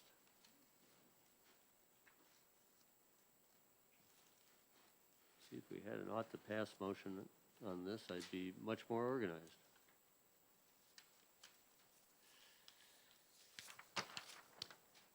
All right, reset? Senator Khan, yeah, so I don't think anybody does. So Senator Khan, what number is the second amendment so I can go get those printed off for the members? It's 593.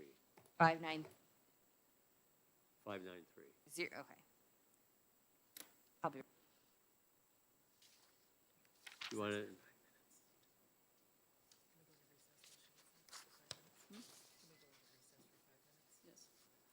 While we wait for that, why don't we take a 5-minute recess? 20 minutes or 3. is that your knee or your mouth? I can hear it in your voice. No, not even in your voice.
Okay, we're coming out of recess.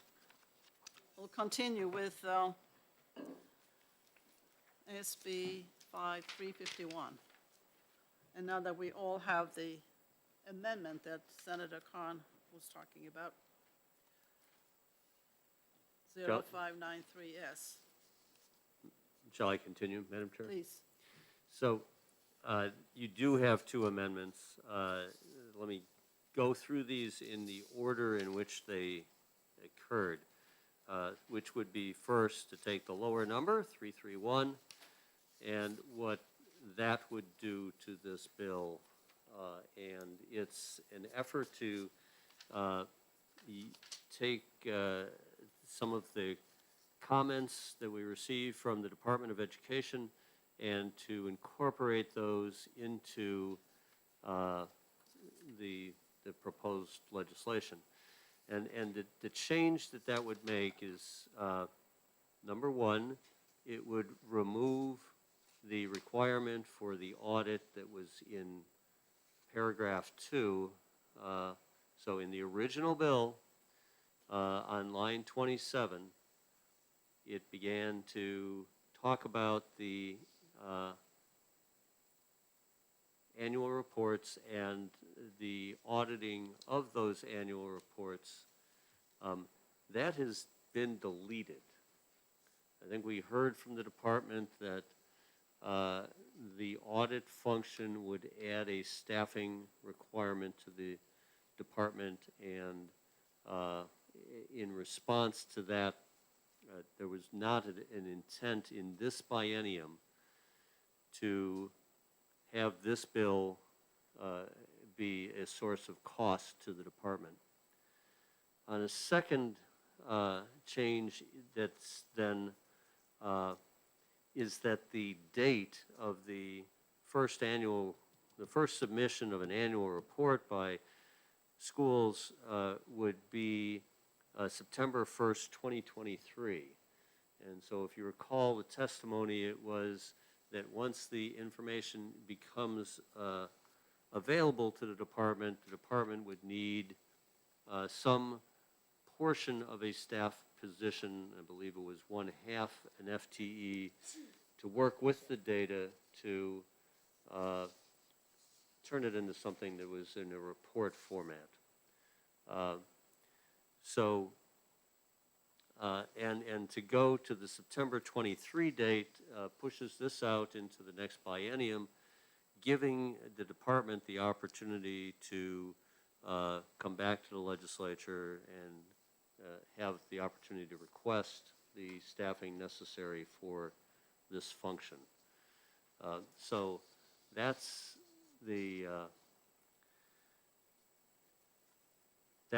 Amendment 331.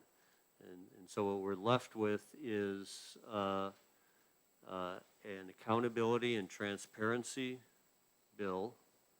And then in the second amendment, 593, that is an attempt to turn the language into language that is used by the department for the reporting of by non-public schools, meaning by identifying whether they're private or they're religious or whatever else, or breed that schools might be, they are under a broad label by the department and in Department of Education rules as non-public schools.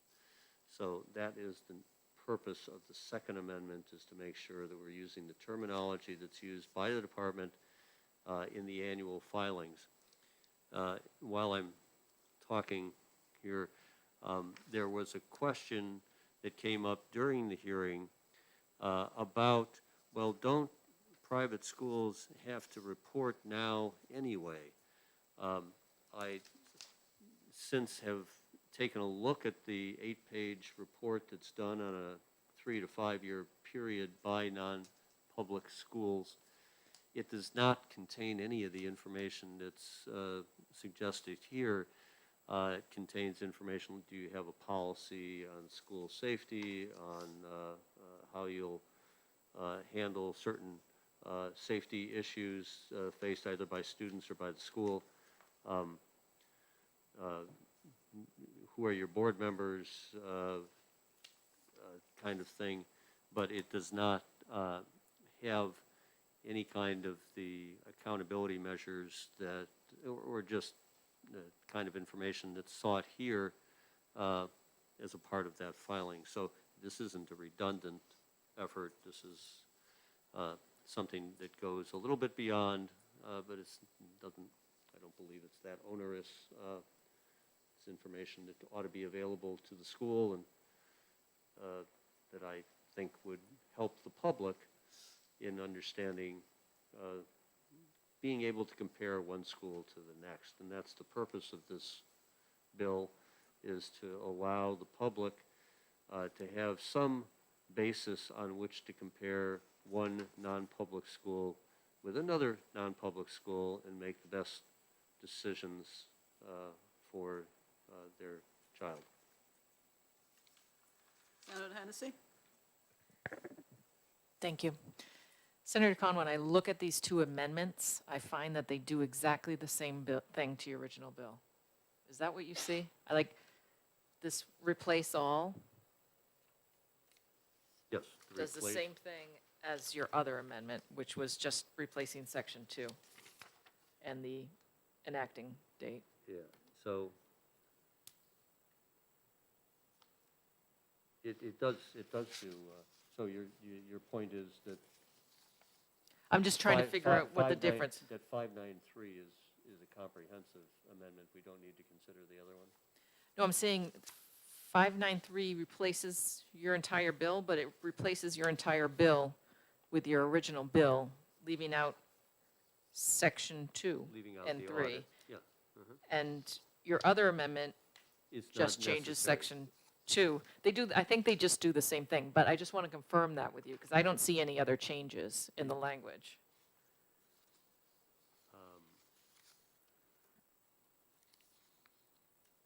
593 is a comprehensive amendment.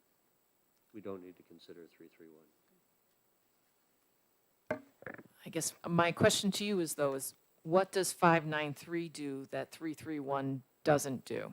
That changes the language from private and religious schools to non-public schools.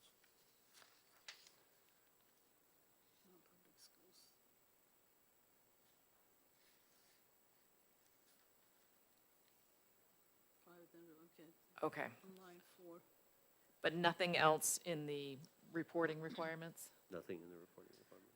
Okay, I have a question then, Madam Chair. Go ahead. So we heard from the department that these recording requirements would require a half-time FTE from the department to collect and update this data, but that also it's going to cost the private and public schools money to report the data, that they would need time to come up with a format for the data, which the public schools would have to report on. Also, I just have a question on the financial accounting reports. Just what do you mean by that specifically? And also, wouldn't that, if it's a private school, wouldn't that give competitive information away that may not already be public information? And I just don't know enough about what financial accounting reports you're asking for or what might already be public information for these schools.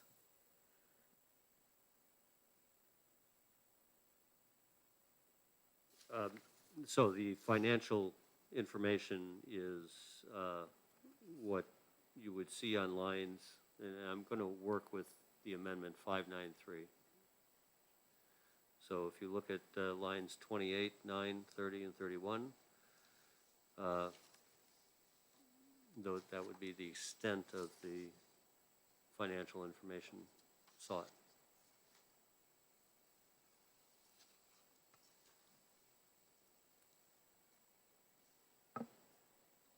Senator Khan? Excuse me, I have the same comment as Senator Hennessy. I'm looking at this the amendment, yes, you took out religious schools and put non-public schools. But at the hearing, what I heard clearly was that all the information that you're asking for is not being collected at this point. And it will be costly and will be a burden to the staff to start doing all of these things. Even if you put it off to September 23, it's still a lot of stuff. You haven't taken anything of that out.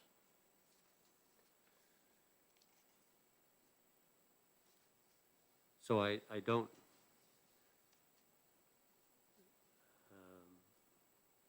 I don't know the extent of the burden on the department is going to be borne by this half-time position, which isn't needed until the data is collected.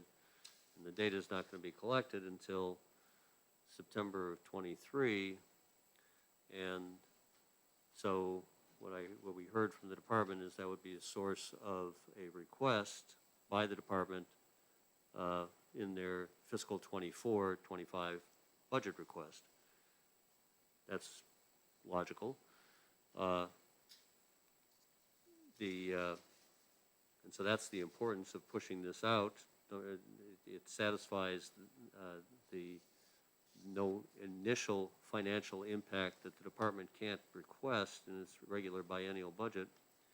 And the second thing that it does is it gives the Department of Education the opportunity, time, to work with the non-public schools and a consultant, which they said that they would probably engage to develop a reporting format for the collection and reporting of the data. Again, so I think that the financial impact up front is minimal to nothing, but it's small. I mean, I recognize it's an information survey that's going to need to be developed in a manner that can be put into a database sometime in 2023.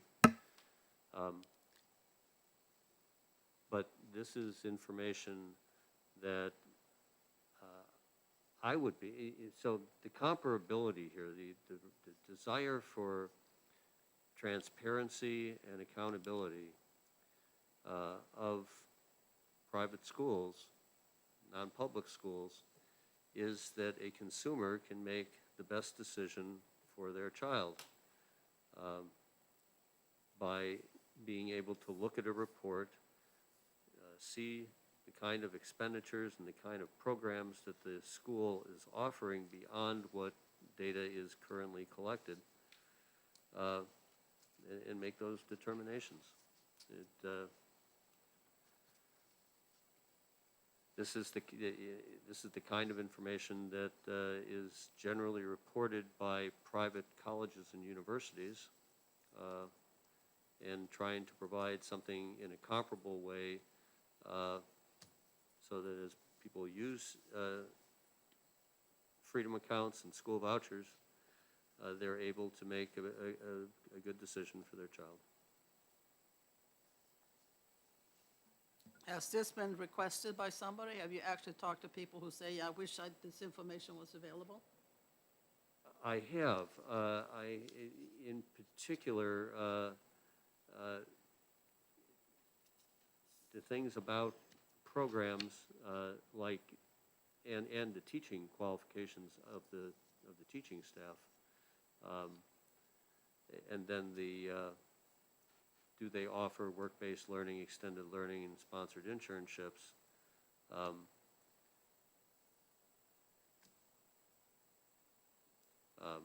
And the graduation rates, I have heard people ask about that, and test scores. So those are the kind of questions I've gotten about different private schools. And I do think people, as this starts to come online,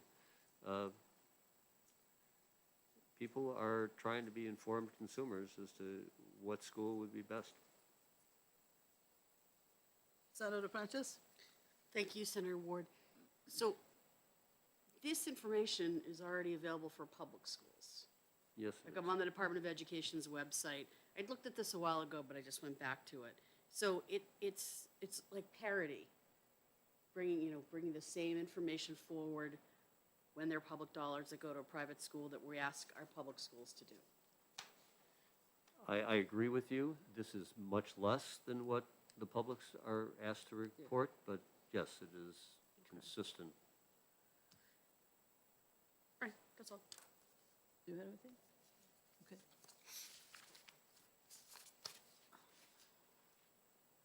You know, I look at schools quite frequently, and it's just so much information.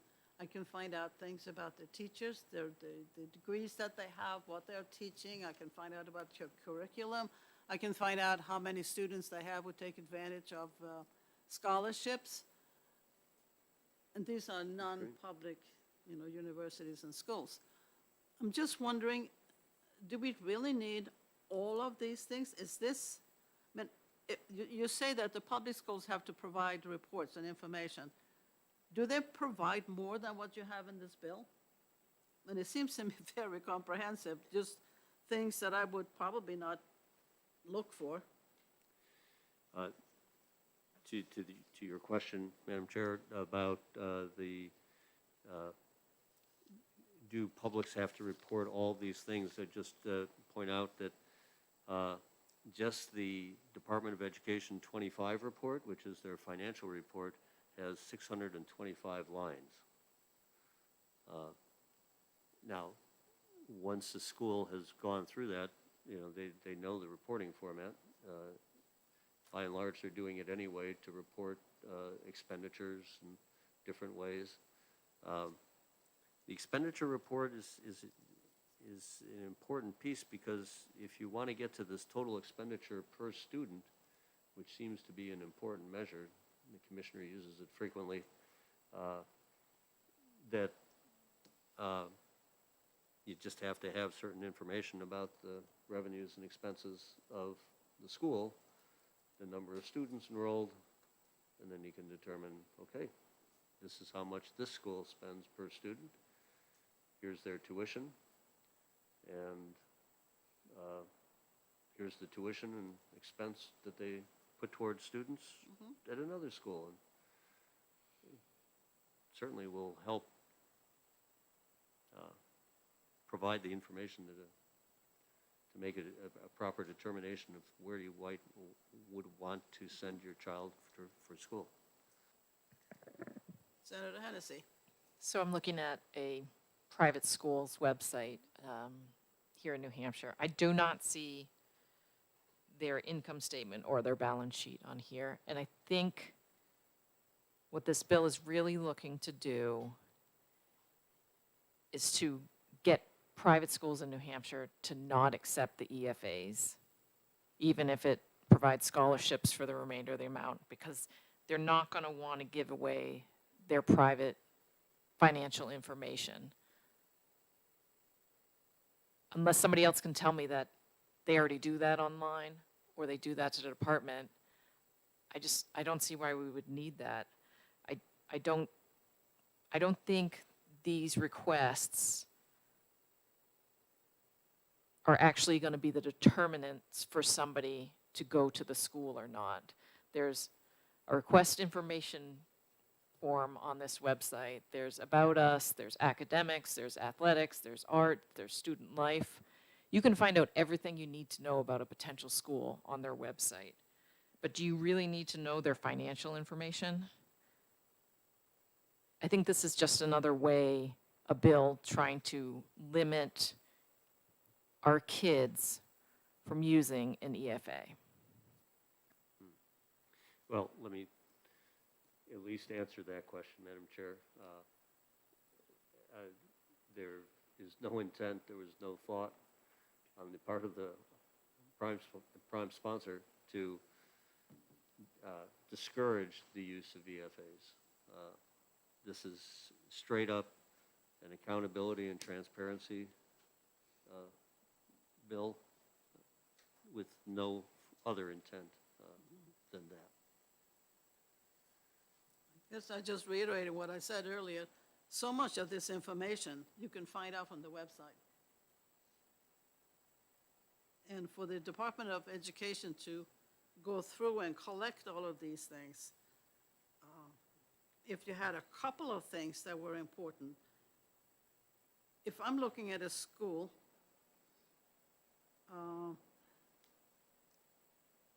I look at what is the curriculum? How can I go to school? Do you have daytime? Do you have offer? I can do it maybe weekends or nights. How much is the tuition? What can you offer me if I don't have enough money? Do you have scholarships? What kinds of enriching programs do you have there?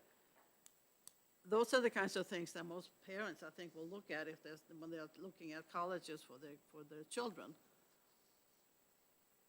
And I still think that this is just an awful lot of information that I just don't think that we really have need for, to be in a report on the DOE website or whatever you want to have it. You know, you're looking at schools, kindergarten through high school. Why would a parent want to know how many are receiving free or reduced price lunch?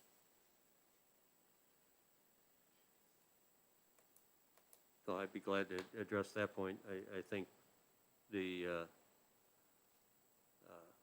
what is the diversity in the school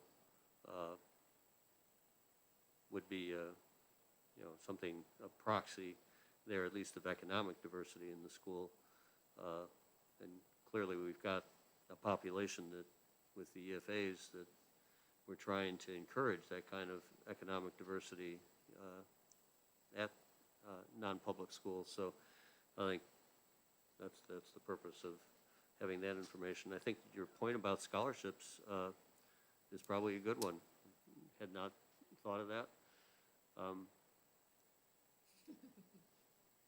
mean, that's another thing you want to add? Well, it is a good thought. You know, I think those are the kinds of things that parents look for. yeah, absolutely right.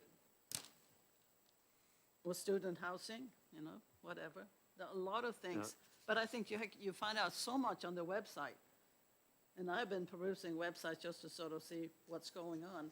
And the number of non-campus programs, you can compare those, and they're very willing to tell you almost anything, and how fast you can get through, and how little it's going to cost you if you do it online versus on campus. So it's a lot of competition out there. Absolutely, and that's why I think that the information would be helpful. You could, you know, what I think is great about the public information is that you're able to look at student-teacher ratios, the expenditures per student, yeah, there's just and the information that's collected here is a start towards being able to look at the kinds of figures that would allow you to compare one school to the next. That's the intent. And the information isn't collected.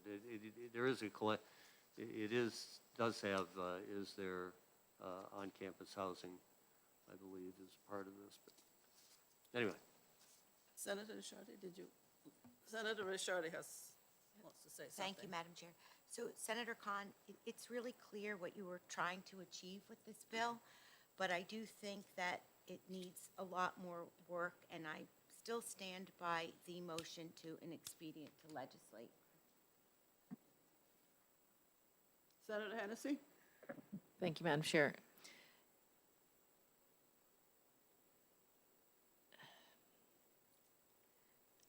I think you had some valid points on some information that should be available to kids or parents who have to make this decision. I'm just not sure that it's not already available on a website and somewhere else, except for the financial information. I just have an issue with that. But if a parent wants to look into something, these websites are really fancy. I just went to one.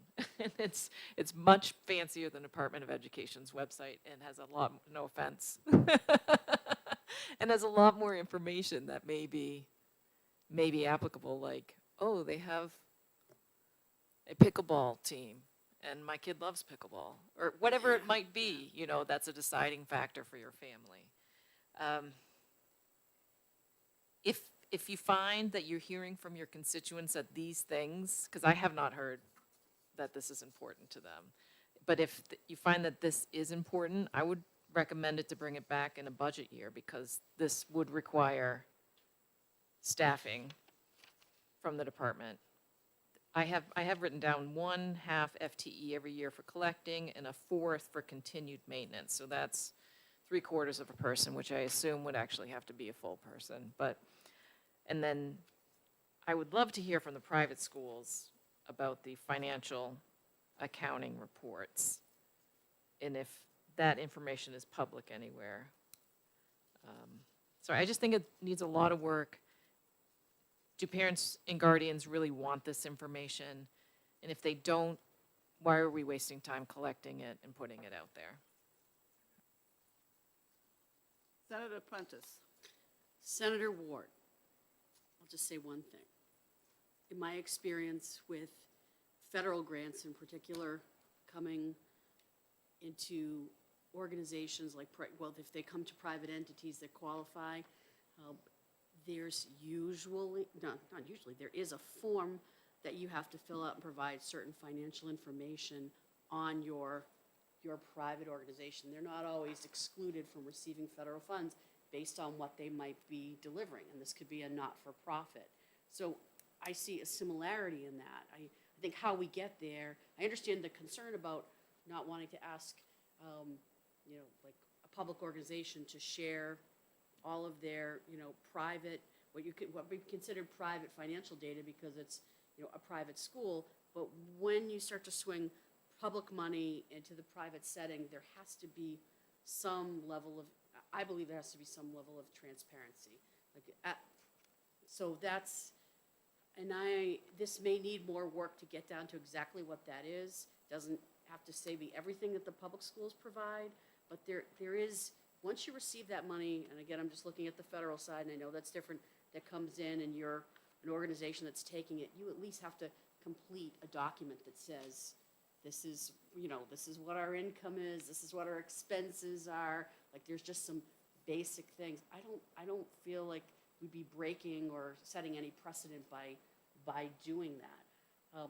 There may be a different way, there are other websites out there or information on private schools that could, maybe be all made linkable and some, if they could be made linkable, if it's where a private school that the state of New Hampshire is, is sharing in or investing in this way. That might be another way to do it. So those statements would just say, one, I don't think we're setting the precedent, and two, I know I said I wouldn't go long, and two, isn't there maybe we do need more work on this to get it just right. That's all. Senator Hennessy. Thank you.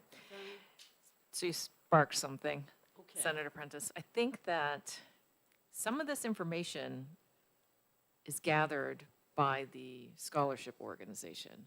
And since we're still collecting that data, I'd be very interested to find out what schools they're sending kids to, and maybe we can't link by grade level because it might identify who that kid is from what town or, yeah. But I think that it'd be interesting to ask these questions of the scholarship organization to see if they can provide that information. Which of these numbers they can provide and how they can present it so we don't give away what child is out there. But I'm not against transparency. I just think do we need it? But knowing where the money's going to, which private, I think we can get that from the scholarship organization, and they probably have a fancy website too that they could put it on. I know. So the scholarship organizations are now, at least they are reporting, there's a place on the Department of Education website you can go and see what schools. So there is that, it starts there, and I'm sure they have more backup material.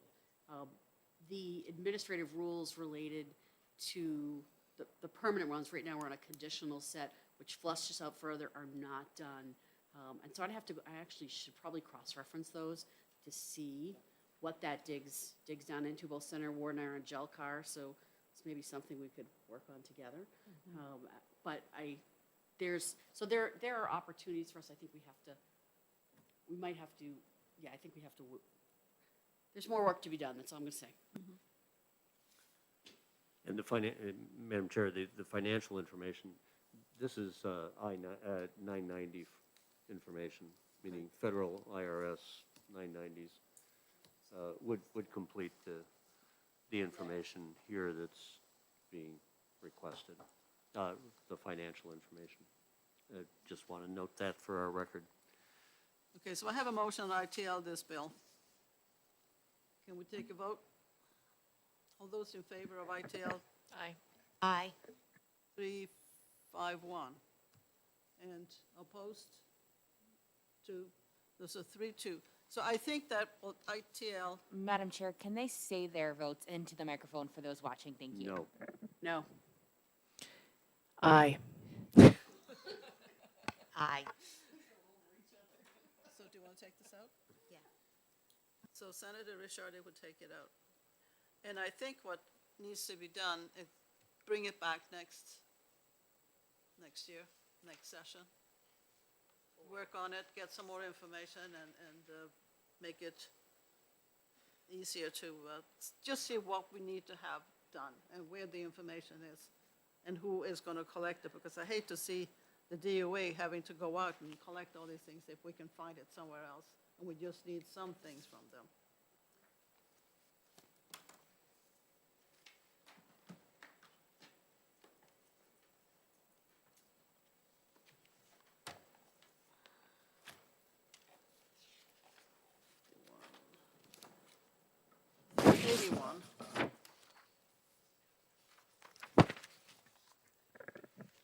Establishing an office of the advocate for special education. Do I have a motion, Senator Hennessy?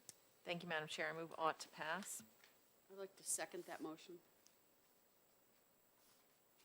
Discussion? Senator Prentice? Thank you, Senator Ward. So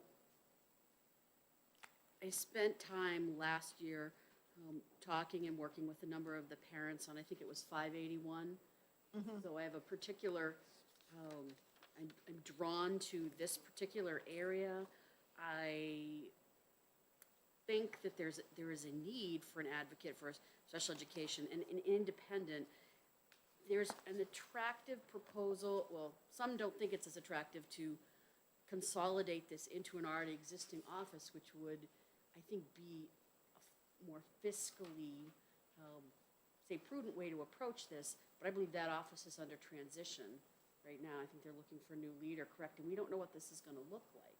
So I'm all for an independent look at this.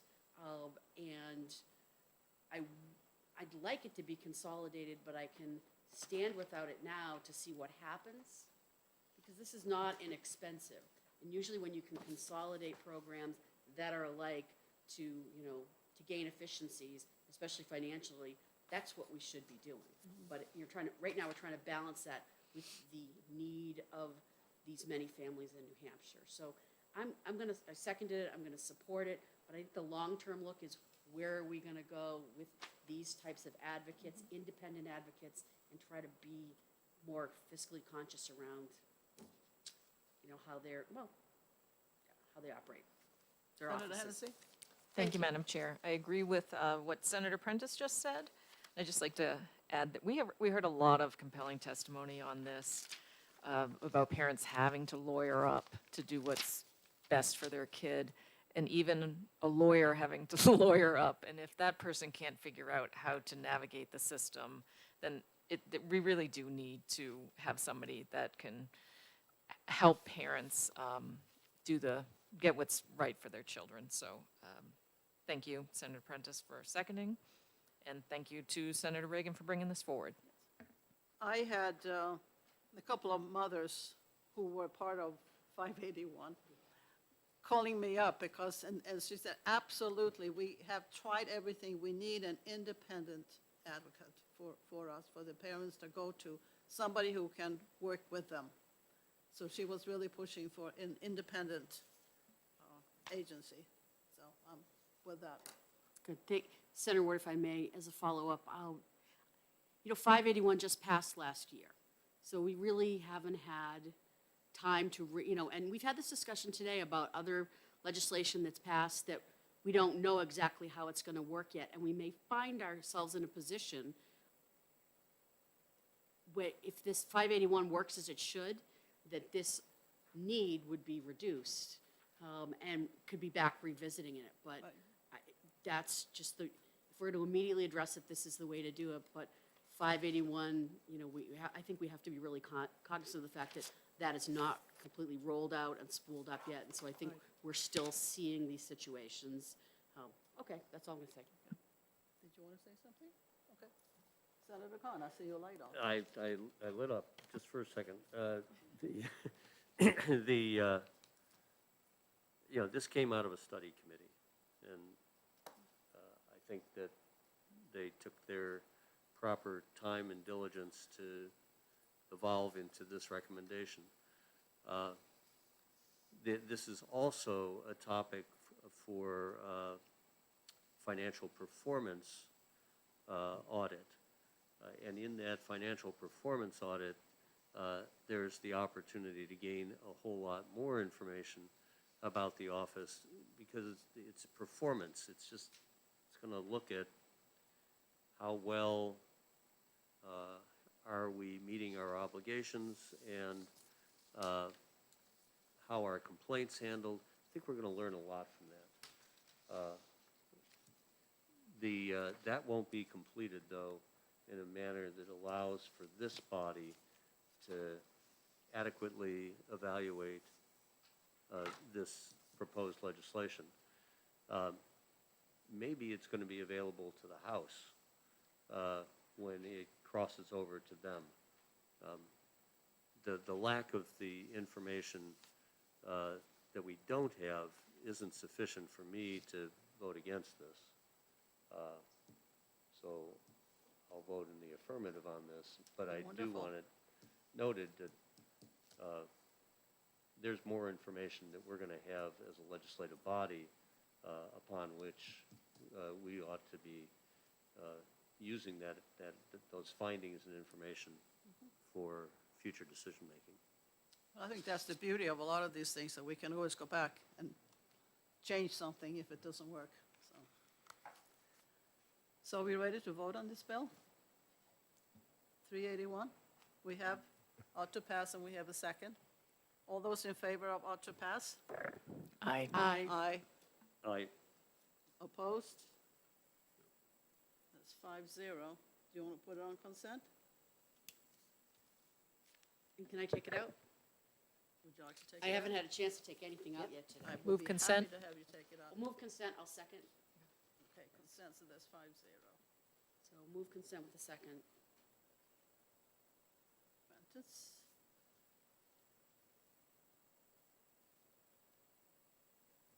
You want to take out anything else, you can change your vote. Okay, Senator Hennessy.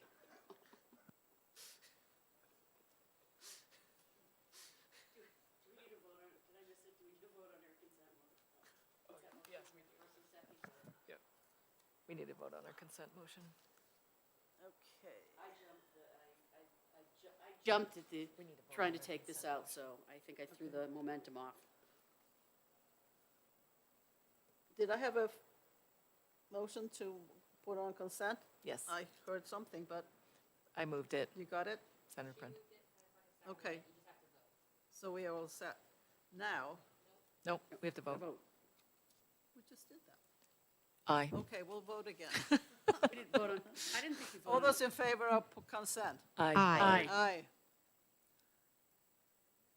Are you happy now, Ava?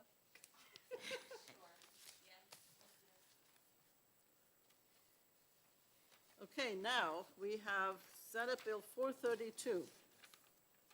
repealing the Education Freedom Account Program. I thought we were doing 394. Do I have a motion for 432?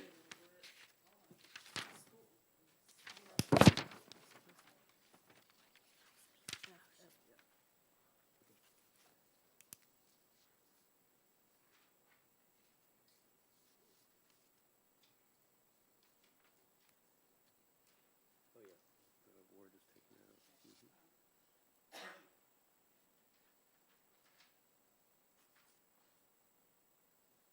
432, I'm waiting for a motion. Madam Chair, I'd like to make a motion on Senate Bill 432, an expedient to legislate, and I would like to speak to my motion. Okay, now, we'll wait for that until we have a second. Second. Second, Hennessy. Okay, now you may speak to your motion, Senator Rishardi. Thank you, Madam Chair. So, in the past year, 1,800 New Hampshire families have accessed education freedom accounts to provide an alternative path for their children's education. That's barely 1% of New Hampshire's school-aged population. Yet opponents of school choice argue that 1% of families choosing a different path is a threat to our local schools. We should be celebrating 1,800 children having educational options that meet their needs. This bill is part of an effort to kill the most popular new school choice program in the country. The House is considering more than a dozen bills that limit the Education Freedom Accounts program or just add more bureaucracy. We have to let the program grow. We listen to families in testimony, children and parents, and they would not be thriving like they are. They could not get what they needed, whether it was their special needs were not being met, or I can remember a family where their child was so bullied, they were unable to live a healthy life. Moving these children has changed their lives. They've given them the opportunity to actually become a good part of society. My district has 109 students using the Education Freedom Accounts. The education providers are vetted by the Director of Compliance at the Scholarship Organization and further regulated by the State Board of Education. There are anti-fraud provisions and strict guidelines built into the law. The Scholarship Organization has a legally binding contract that was approved by the Governor, the Executive Council, and a bipartisan legislative oversight committee. Exists to measure the impact of this program. Supporters of this bill say they are concerned about property taxes, but EFAs do not increase property taxes. Every dollar comes from the State Education Trust Fund, and we provided 3 years of transition grants to local school districts when families chose an EFA. All local education funds stay local, and educating a child with only state funds can only lower property taxes. Ultimately, I think this comes down to the students. During that public hearing, we got to hear directly by the students who thanked us for the chance to attend a school that works best for them. They struggled at their local school districts, and they really needed an alternative. EFAs have made this possible for their parents to afford those choices. I could never imagine telling those kids and my 109 children in my district that they have to leave a school because this was repealed, because the EFAs have been repealed. It's just disheartening. It really makes me sad. I'm sorry. We cannot cut off the opportunity for New Hampshire children. We can't stifle a program that's working for them. Let's not kick children out of schools and that are working for them and their parents that have chosen it for them. I ask you to support me in inexpedient to legislate on Bill 432. Thank you, Senator Shardy. Senator Prentice. Thank you, Senator Ward. And with all due respect to my colleagues, I'm not going to say anything that you probably already haven't heard from me before.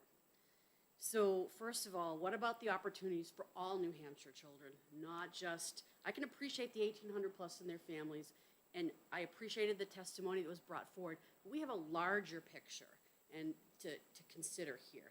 And those students don't all have equal opportunities or the setting that they need, want, and desire. And as a state, and you spoke, Senator Shardy, very eloquently earlier about the constitutional, that we are supposed to deal with this adequacy issue. And, that leads us over to fair and equal funding. We're really not there. We have not addressed, we're 31 years out of Claremont, and we have not fixed the underlying system. Instead, we're doing what I consider workarounds. In medicine, when you're presented with a problem, and especially when somebody's really sick, at all times, but when they're critically ill, the first thing you work on is what's the underlying problem, and you fix that as best you can, and then you can take other approaches. So my opposition to this has always been through the lens of, and I've made this very clear, everybody else in the state, all of the other children. I don't want to throw anybody out of any program, but I know that there are children that are going to school, I believe it's in Allenstown, New Hampshire, and their special education classroom is an old bathroom. The stall's still there, but they've set up a little classroom there because they don't have the funding to support some of the needs that are happening that other communities can, because we have not solved that problem. And lastly, when it comes to the money that comes out of, I think you were talking about the Education Trust Fund that goes to the students. So when this money follows them, when the adequacy funding follows a student out of a school to a private school, what that gap, I only want to talk about that 3,700, 4,400, I mean, sometimes we hear different numbers. Who fills that? And there's still needs in that school that aren't addressed. And so when I talk about, property taxes, and I think about my own city, which in large part is there's not a lot of children that are taking advantage of this. There's who's going to fill that gap? So my lens has always been focused on, I can appreciate, again, all of that's been said, but what about everybody? We have an entire state. We have an entire state full of children, and that amount of children is larger than this group. We haven't fixed the fundamental problem. I feel like public education is on life support and that we're just building these workarounds rather than digging in and addressing that. And I can be honest and say, I don't know what the exact answer is, but I'd certainly love to get at it. So that's what I'm going to say. And thank you for what you said earlier, eloquently done. Thank you, Senator Prentice. Senator Hennessy. Thank you, Madam Chair. And I definitely agree with both of the senators' comments that these EFAs are really important to some of these kids that are using them. And if you weren't able to listen in to the testimony, and hopefully it's still available online, but it's very tear-jerking what some of these kids had to go through in their other school environment. But it's also wonderful to see how flourishing, what they're going through now, and that they would come before Senate Education Committee and be brave enough to testify in front of us. So I'm happy it's working for the kids. To Senator Prentice's point, I think that I've proven myself that I am trying to work on figuring out how to solve the issue for the rest of the kids in the state, either through the funding put into the budget, the funding in the bill that I've put in this year. It's just, as anyone who's been working on it for a long time probably already knows the answer to this question, it's just not an easy fix. But I'm chipping away at it. Senator Khan. Thank you, Madam Chair. Maybe this isn't the most timely of motions, but this was brought forth primarily to draw attention to what Senator Prentice was speaking to. It's good that we're addressing the issues for 1% of our school population, and we need to think about the other 99. And there's probably 50% of that 99 that's doing just fine. Great opportunities for them. Their families are engaged. The students are performing at a high level. But we know that in this state, that's not true for every student, and it's can be actually zeroed in on by school as to which schools have populations that don't achieve. I'm glad that Senator Hennessy sees a ongoing commitment to wanting to address school funding inequities, because they exist, and it's hurting our students. It's hurting their performance. What $4,000 or $6,000 additional can make a difference to a student who goes to a private school could also make a huge difference to a student attending a public school. But we haven't addressed that problem. We just are electing in a kind of, as I've said before, in a perverse way, to provide that incentive if you leave the public school, not if you stay. So I think we've got a long way to go on trying to provide the equal opportunity for an adequate education in the state. And that's why this was brought forward, to call attention to that challenge that we face. And if we're willing to do this for 1%, we ought to be willing to do this for all students. Thank you, Senator Khan. I couldn't agree with you more. The EFAs were put in place to get a small group of kids going to a better. What I would like to see is that this opportunity is available for every single kid. We should open up the EFAs, no income limit on it, and just see what happens when families and kids can go where they want to go. So I am totally with you. I think we need to do something. There are districts that don't have much money, and they're really struggling, and the kids are struggling. And I think we have an opportunity, and we have a responsibility to see what we can do for all of them. So I would like to see these accounts being flexible and being used by any kid, any family who needs them. And thank you, Madam Chair. We do disagree on the means of getting there, obviously. We have the same goal, right? I think we have the same goal. I think what's important for our communities is that on a community level, that we create community by bringing our people together. Schools have done that for hundreds of years in this country. Public schools have. And it is a mark of pride in our communities to do that with our public schools. And we've got to have a priority. My priority is to see that every public school in this state has the ability to support their students in an equal manner. We don't have that.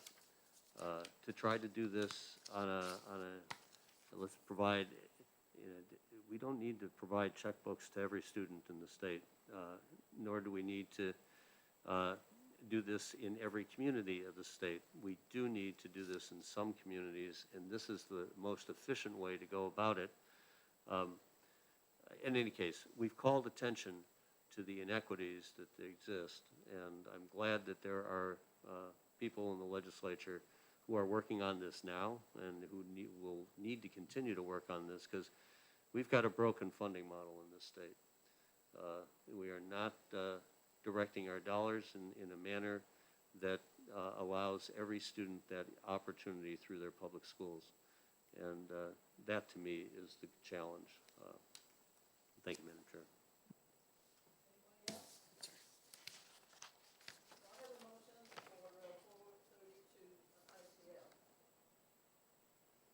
I have a motion on the floor to ITL Senate Bill 432.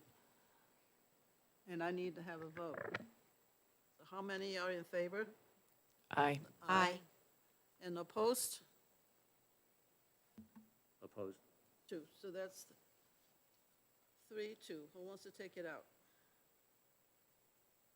Senator Rishardi? Okay. Did you vote? Isn't this backwards? We're appealing? But it's an Oh, you went, okay, Ninth ITL. ITL motion. Yep, no, I had my moment. Did we have another bill? I move consent. You can't. Oh, Rishardi is taking it out.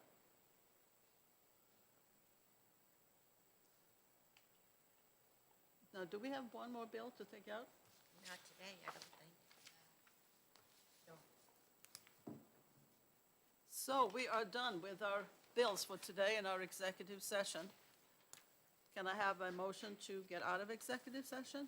Motion to leave executive session. Second. All those in favor? Aye. Aye. Thank you very much for coming, for the work. Motion to Now adjourn. we have the floor next time, so thank you all very much. Somebody, Oh, yeah, somebody did, it was Senator Hennessy. Oh, coming out of, Just say we're adjourned. Aaron, before we depart, I have to ask you about a different bill that somebody's asking, they're gonna be voting on, and it's yours, I think, and they want to. Oh. So I wanna talk to you about it. Which one is it? The number is, hold on. yeah, mic's off, I've got to go.